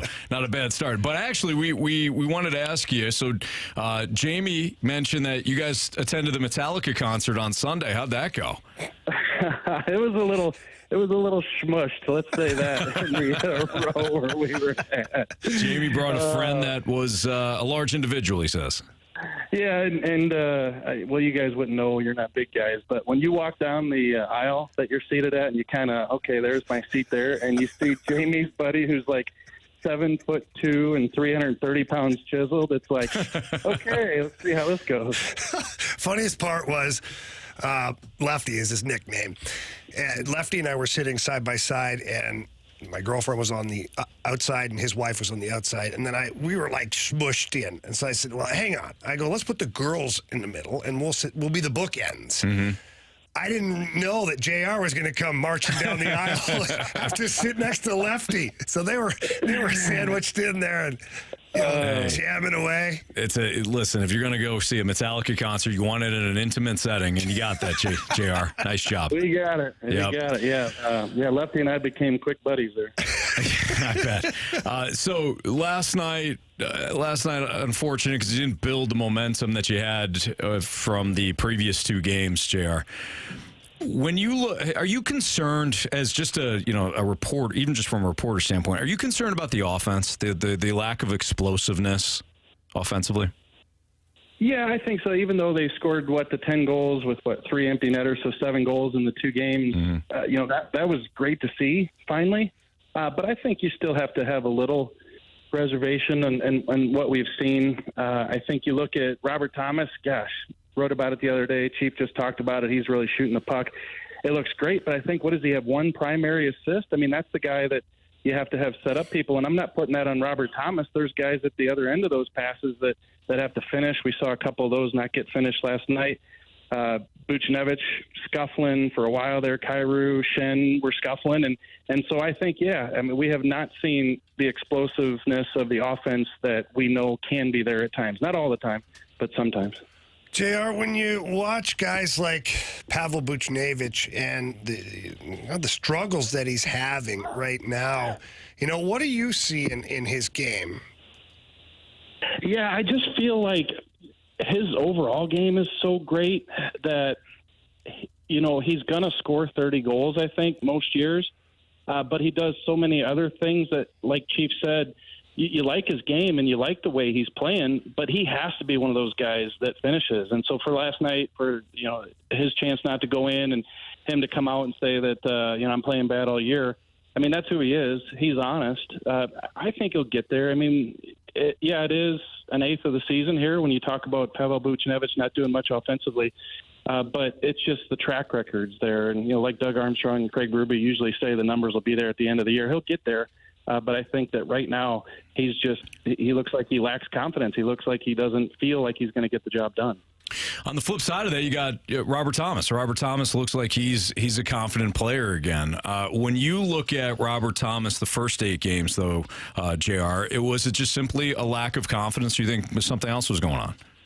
I just think the first 8 games, everybody was kind of in the same boat where, they were back playing the defensive system, trying to figure that out, trying to make sure that they're in the lanes, blocking shots, and then offense was kind of an afterthought. I know Craig Berube kind of disagreed with that, but even when they did get the puck into the offensive zone, the passes weren't anywhere close.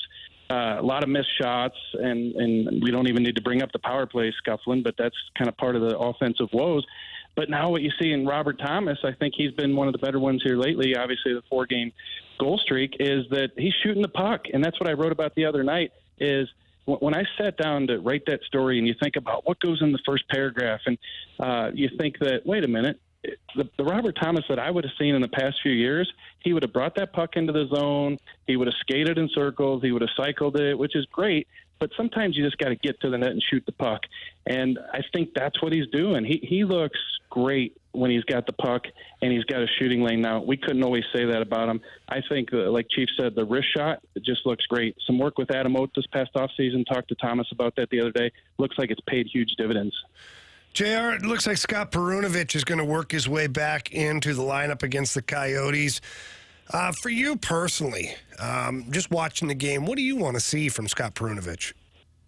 Yeah, I think it's tough for him. I think I looked it up. So his last game before the Calgary game would have been over a year ago. You're looking at, I think it was January 15th, 2022, before he played the other night in Calgary. Then he goes out and he just plays 9 minutes against Calgary, plays a little bit against Vancouver. I think it was 13 minutes, and then he's back out of the lineup. I just think he needs to be on the ice. Like, he can't, Riv, you know how it is. You can't be out on the ice thinking, okay, first mistake, I'll be healthy scratch tomorrow night. You know, you've seen they've worked with Tyler Tucker, and worked through some of his mistakes. And I think that Scott Perunovich, talking to him today, he just wants to be out there. He just wants to get a stretch of games, and he feels like he could solidify a spot. So what I want to see is kind of what Chief told you, is he's got to play good defense. That's first and foremost. If you're not, they got enough depth, you're going to be out of the lineup. And he's got to move the puck. But I think once he gets out there and he gets some ice time in a situation where there's only 6 defensemen, remember the 2 games he played, 7D. You're going to go to 6 tomorrow night against Arizona, and, you know, he could play 13 minutes or 15 minutes, so on and so forth. So I think the 2 things Chief said, playing good defense and Riv moving the puck when he gets a chance and doing a good job with that second power play. Gosh, if he took over that second power play, could you see him move up to the first power play, or it'd be hard to take him out of the lineup, I think. Jeremy Rutherford joins us right now on the Fast Lane on 101 at ESPN. Jared, what do you think the immediate and long-term, I just mean, you know, a couple of months, what do you think the immediate and long-term future is of Jacob Vrana? Yeah, it's tough. I think if the Blues had their druthers, I think they're probably going to move on from him in the offseason. You know, if he's got any sort of numbers, maybe you could deal him at the trade deadline, but I just don't know that he would fetch enough, fetch anything if we're looking at the Jacob Vrana that we're looking at right now. But I think this offseason he's an unrestricted free agent. Unless things turn around drastically, I just don't think he's the type of player that fits what this team's trying to do. So things can change, but not from what I see right now. JR, you said you've been scrambling around all day, working on things and updating things. You got any scoop for us? What are you working on? Little scoops. No, not too much here. Biggest story of the last 24 hours. I talked to the chief medical officer for USA Hockey, and there's a lot of conversation about whether they should require the neck laceration protector. Right now, they just recommend it. And Riv, I go to the rink every day. My 10-year-old son plays, and people are wondering, why don't they mandate this thing? And there's a lot of reasons why. We could touch on it briefly here, is that they don't feel like the product that's out there is adequate enough. So they want to get a HEC approved, which is a Hockey Equipment Certification Council, get that thing approved so that they can put a product on the market that when they mandate it, they feel like it's actually going to be worthwhile protection, and they don't have that right now. So kind of a non-blue story, but that's something that I've been working on the past 24 hours or so. Jared, good stuff, man. Glad we had an opportunity to catch up with you. We'll do so again next week. Have a good rest of your week.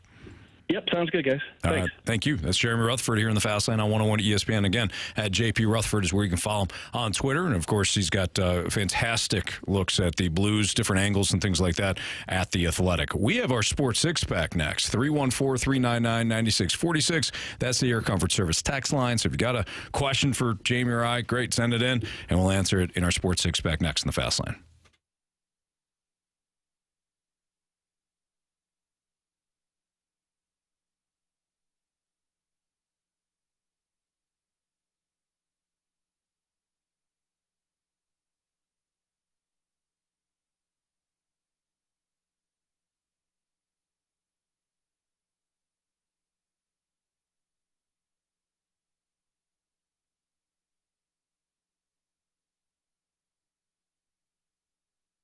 Cheap, cheap, fun, fun. Dirt Cheap, your one-stop shop for all your party requirements. They have everything over there. I was in there yesterday, as a matter of fact, the St. Peter's location, and was looking for a specific wine. And not only did they have it, they had it on sale. It was fantastic. It was a great day at the Rivers House, for that matter. And whether it's beer, wine, or any spirits that you're looking for, Dirt Cheap has got you covered. And if it's something that you're just not sure about, ask them. They'll guide you in the right direction. They'll point you to what they think are their best sellers or something that they personally know is good. And especially when it comes to the bourbons. Right now is bourbon season. It's a little chilly out at times. At night, you get the fire pit going. You want to make sure you're drinking the right bourbon. Well, they'll hook you up, and the app will also hook you up. The Dirt Cheap app will hook you up with deals and giveaways and clubs, all sorts of great opportunities. So please download the app. And remember to get out there, have fun, but be careful.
ESPN Sports Center. I'm Andrew Marsh. It's time for a Sports Center update brought to you by Saliga Heating and Cooling. We just talked with Jeremy Rutherford, our Blues insider from The Athletic.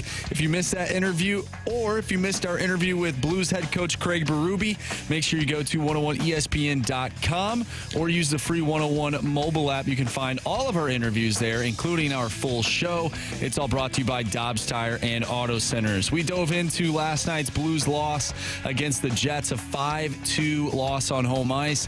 They'll be back tomorrow taking on the Arizona Coyotes. Pregame starts at 6. Puck drop is at 7. You can catch all the action right here on 101 ESPN. We have our Sports Six-Pack coming up next. So if you have a question for us, send it our way to the Air Comfort Service text line 314-399-9646. Sports Six-Pack coming up next. I'm Andrew Marsh, and the Sports Center update is brought to you by Saliga Heating and Cooling, independent American Standard heating and air conditioning dealer.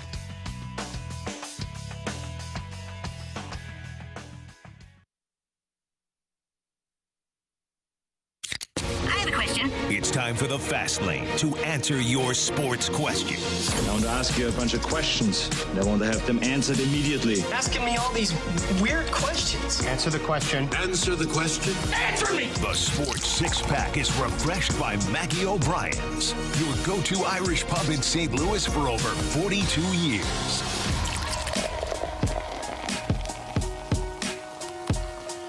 It's the Fast Lane on 101 ESPN. Time for the Sports Six-Pack. The Air Comfort Service text line is 314-399-9646. What do you got, Marsh? Question number 1. All right, this is an interesting one. From the 314, would you rather have a baseball team that wins a championship every 20 to 25 years or no team at all? Interesting. I'd rather have the team that wins every 20 to 25 years than no baseball team at all. Yeah. I wonder if this texter is trying to make a point. Yeah, people. Maybe. You know, interesting. I could see where they're going. If that's their route. Yeah, no, give me that baseball team. Give me that ball team, Jamie. Yes. Question 2, please. Question number 2. From the 314, could you see Mo pulling off a special trade to get Juan Soto on the cheap since San Diego will be desperate? You know, say what you want about Mo, but he has struck while the iron was hot. He did it with Paul Goldschmidt. He did it with Nolan Arenado. And I realize that some Cardinals fans want to give him absolutely no credit for those because those are quote-unquote layups. But if that's the case, every team could have had him. There's other teams that could have had him. You think that the Yankees or the Giants or the Red Sox weren't interested in those two guys? Of course they were. Or the Dodgers, for that matter? Yeah. Mo made the deal. Gave him nothing in both trades. So I could see him doing that. Now, when it comes to Juan Soto, no, I don't think Juan Soto makes a lot of sense. I think if you get Juan Soto, then you're not going to get pitching. Right. Makes a lot of money. Run it back from last year. Yeah. Question number 3. This one could go in all types of different directions. Oh, we don't even have enough time to really dive into this question, but we're going to try to. From a 314, my girlfriend of 4 years broke up with me 2.5 months ago. At what point is it acceptable to quote unquote get back out there? Okay, hang on. Read it again. Girlfriend of 4 years broke up with me 2.5 months ago. Yeah. At what point is it acceptable to get back out there? 2.5 months ago. Absolutely. Bro, are you kidding me? The first one's a revenge one. You go right out next day. Yep.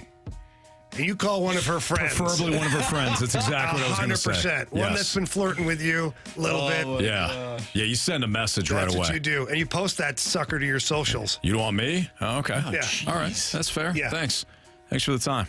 You want to start a knife fight? I'm bringing a gun. Mm-hmm. All right? Yeah, I'm completely with Jamie on this one. 2.5 months ago, you should have started. Immediately. It starts with a friend. So as soon as the door closed. Yeah. Yeah. Give me the phone. In terms I'm of swiping left and right all over the place. Yeah, you are. In terms of then you're gonna go out. That's right. In terms of what we're thinking, definitely 2.5 months ago. Now, what about getting into another relationship. Nah, wait on that. The relationship will find you if it's worthwhile. I completely agree. Yeah. It's a very similar situation to what happened to me. Mm-hmm. Yeah. I waited like a full year and a half. Some floozy broke Marsh's heart. Some young Philly. Yep. Didn't even expect it. No. Mm-hmm.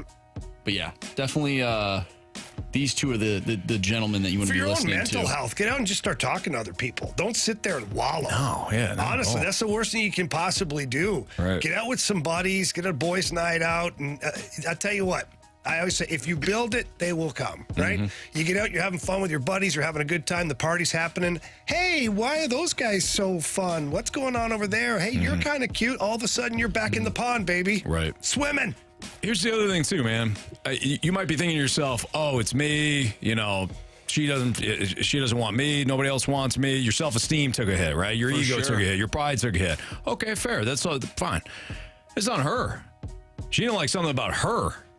Not about you. Absolutely. So, like Jamie said, rally the boys. Yep. Find one of her friends. It's go time. What if her friends suck, Make Anthony? her breakfast. Well, that's preferable. You prefer her friends It's a morning to? date, Anthony. That's all. Let's just move on. That's probably smart. Question number 4. Let's get back to some sports. From the 636. Why I thought can't it was our best. I thought it was our best stuff. I thought it was good advice, It man. was pretty good Seriously. advice. I mean, if I was in that spot, I'd listen to you guys for sure. No doubt. You should. I feel like I have before. You have. Andrew, you've been very good listener. Here I am. I'm thriving. Thriving. The great relationship. Yeah. Fun I job. was going to say 30 and thriving, but I'm not quite lots yet. of friends. Bachelor parties at the Blues games. Look at our guy go. Oh, my gosh. Look at that little Great crayon time. eater. Watch a full 60. You a crayon eater? What? Is that what you said? I don't know. What do we got? Anyways, question 4. Why can't Scott Perunovich be transferred to a forward? A la Jake Wallman. Yeah. A la Jamie Rivers. There you go, baby. That's it. There we go. So he could, short term, you could have him play a couple of games as a forward, but ultimately that's not the end game for a guy. When you're drafted in a position as a defenseman, most of the time, especially as a skilled player, it's more difficult. Through the course of time, there have been guys that were defensemen and drafted to the NHL and turned into forwards, but they're usually more physical presence out there. I just don't see it being beneficial for Scott Perunovich to be turned into a forward. It's a different game. I can tell you from experience playing both positions at the NHL level. As a defenseman, you have the luxury or the task of looking up the ice at everything as it evolves. And offensively, you're getting the puck from a different area. As a forward, you're getting the puck in the middle of the hurricane. There's people all around you, and you've got to make some decisions quickly. Whether the puck's coming around the boards, you're not used to pulling it off the boards while a defenseman's crashing down on you. There's a lot of mistakes that you can make that can end up being costly. It might actually even be worse for his confidence. So that's why I'd steer clear of that. By the way, we're just getting more text messages about this this dating. Oh, they need more advice. relationship advice? No problem. Let's go. Bring it up. Keep it coming. 314 who actually sent in the original post said, "Thanks, fellas. That brought a smile to my face." Good. There you go. Now get back out there. Moose here says that recently a friend of his took a trip up to Chicago to, just have fun, let loose. Yeah. Would you recommend maybe getting out of town as a single fella? But hold on, you make it a guy's trip, like Jamie said. Yeah, make it a guy's trip. You Get the can't go by boys. yourself. And it's got to be with buddies that are fun, not the crazy guys. You don't want want buddy that you're gonna have to babysit because he's had so much to drink, and then nobody wants to be around that party. Yeah, they're always like something bad's gonna happen over there. You want the fun guys who can pace themselves through the night. Get a little bit of a buzz on, be responsible, respectful. Yeah. Maybe they like music. They're not afraid to yuck it up, dance funny. You want this kind of stuff to happen so that people are like, oh, those look like that's a fun crowd. And then they come on in, you buy them a drink, and then that's it. Yep. I feel like women are attracted to guys that don't take themselves too seriously. 100%, Marshy. Sure. Yeah. 100%. Yeah, you get can't two be- guys that look identical. I mean, identical. And you got one guy that's kind of stuck up and serious or whatever, or super smart, non-funny guy. Yeah, like synthesizing. Or you've got the guy that is self-deprecating, makes fun of himself, dances funny, yucks it up a little bit, makes you laugh. Tell you what, you make a girl laugh, and that's a game changer, man. They like to have fun. They like guys that do that. They do. I know. You see my girlfriend? They're human beings. I should bother her. I make her laugh. Sometimes you don't even mean to. Yeah. It's weird. From the 314, will Mizzou beat Tennessee? Tennessee. I'm going to dive into that matchup more tomorrow. I think it's a fascinating matchup. I don't think Mizzou should be a 1.5 point dog in that game. I think they're being disrespected. Ooh. But I also want to take a closer look at the matchup. Oh, so it's not just fire up chips like yesterday. Listen, Jamie. Yeah, I want to take a closer look, he says, Marshy. Yesterday it was fire up chips. Of course. I had already looked at the matchup. I knew Western's defense. You knew who they were playing. I knew their defensive line was going to be a bit of a problem. What I didn't see is their offense coming alive like they did. I should have, because CMU, not a good tackling team. Not a lot of team speed. Was I blinded by the gold and maroon? Sure. Probably, yeah. But it's Central Western weekend. Week. Used to be a weekend, then they moved it to Tuesday. They couldn't handle the weekend. Couldn't handle the weekend. Yep. But I look forward to talking about the Mizzou-Tennessee matchup the next 2 days. Question number 6. All right. Final question here with all, and this is from the 636, with all of the commotion surrounding Michigan, do you believe Jim Harbaugh will end up in the NFL next season? Ooh, I could see that. Yeah, but the NFL will carry the suspension, apparently. Oh, really? I read something like that. If there's some kind of a coach's suspension, the NFL... They'll honor it? Yeah. Really? There's something attached to it, I swear. That's why they said that don't expect Jim Harbaugh to just jump to the NFL. He's going to try and fight all of this the best he can. Not like Pete Carroll. He's like, oh, they're coming for us. I'm out of here. Yeah, I think that was different violations. That certainly was. Yep. Yeah. Things that he wouldn't be in trouble for nowadays with NIL. No. Hey, I got a quick quote here for you. What do you got? To clarify some things. Our guy, John Denton, talked to John Mozeliak, and he asked Mo to give him some insight into their strategy. Okay. Quote, for us, our checklist is starter, and then let's see what we look like. We have position players that are talent and depth for us, so we also want to explore the trade market in case we weren't successful in the free agent market. All right. We'll dive into that a little bit more tomorrow, probably. Yeah. We do have John Foe Zaylock. Yeah, who left us a mic drop. Foe left us a good one, responding to all the critics. So we'll get to that. And we'll also get to what you missed and criticisms and compliments next in the Fast Lane.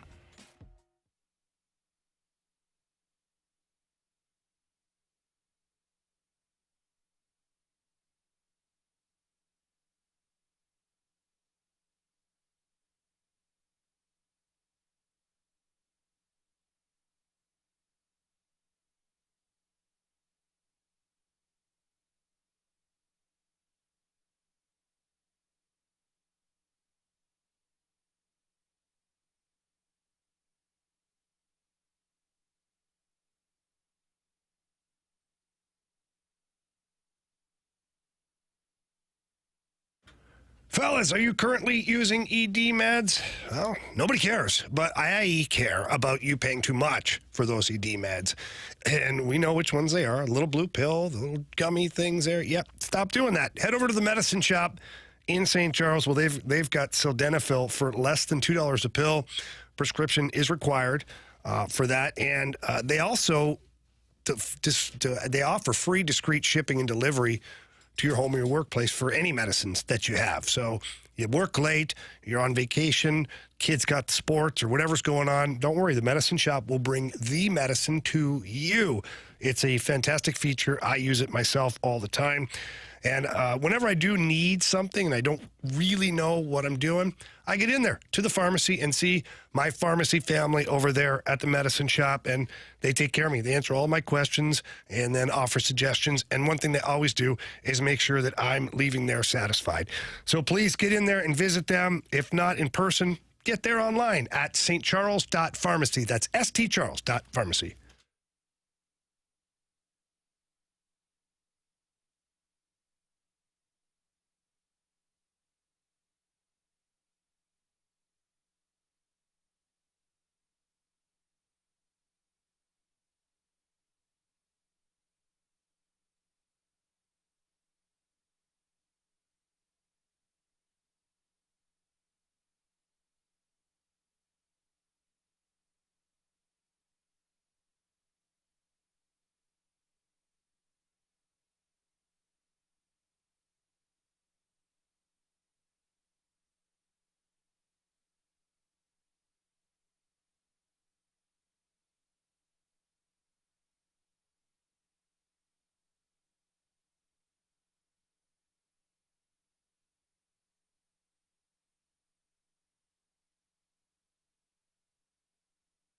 Let me tell you about Auto Center's Nissan Herculaneum. We just got a brand new, actually it was a used Pathfinder, but what a deal we got from Auto Center's Nissan Herculaneum. They've got great pricing on both new and pre-owned vehicles. 30-day return promise they give you.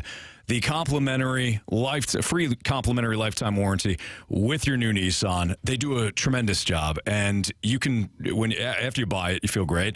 If you need any sort of service, over the years, great, take it right back to Auto Center's Nissan Herculaneum. So they're there for you from sale to service.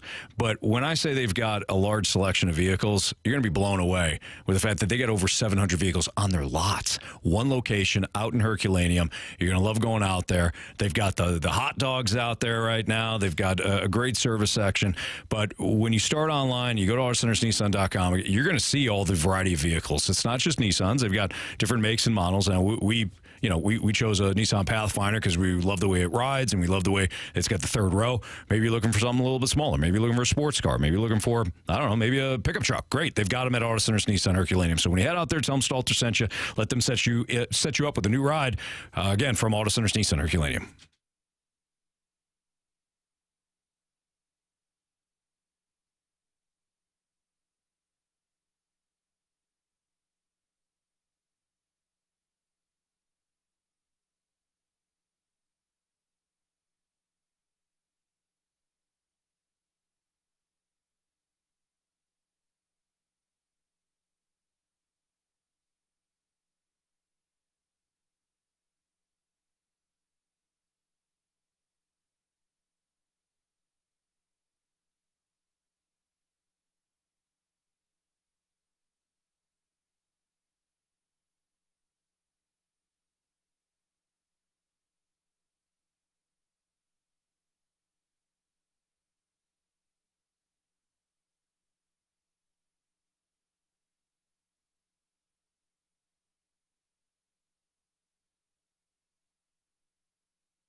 If you missed anything from today's show, including our conversation with Craig Berube, you can download the podcast at 101ESPN.com or on your 101 ESPN mobile app, all brought to you by Dobbs Tire and Auto Centers.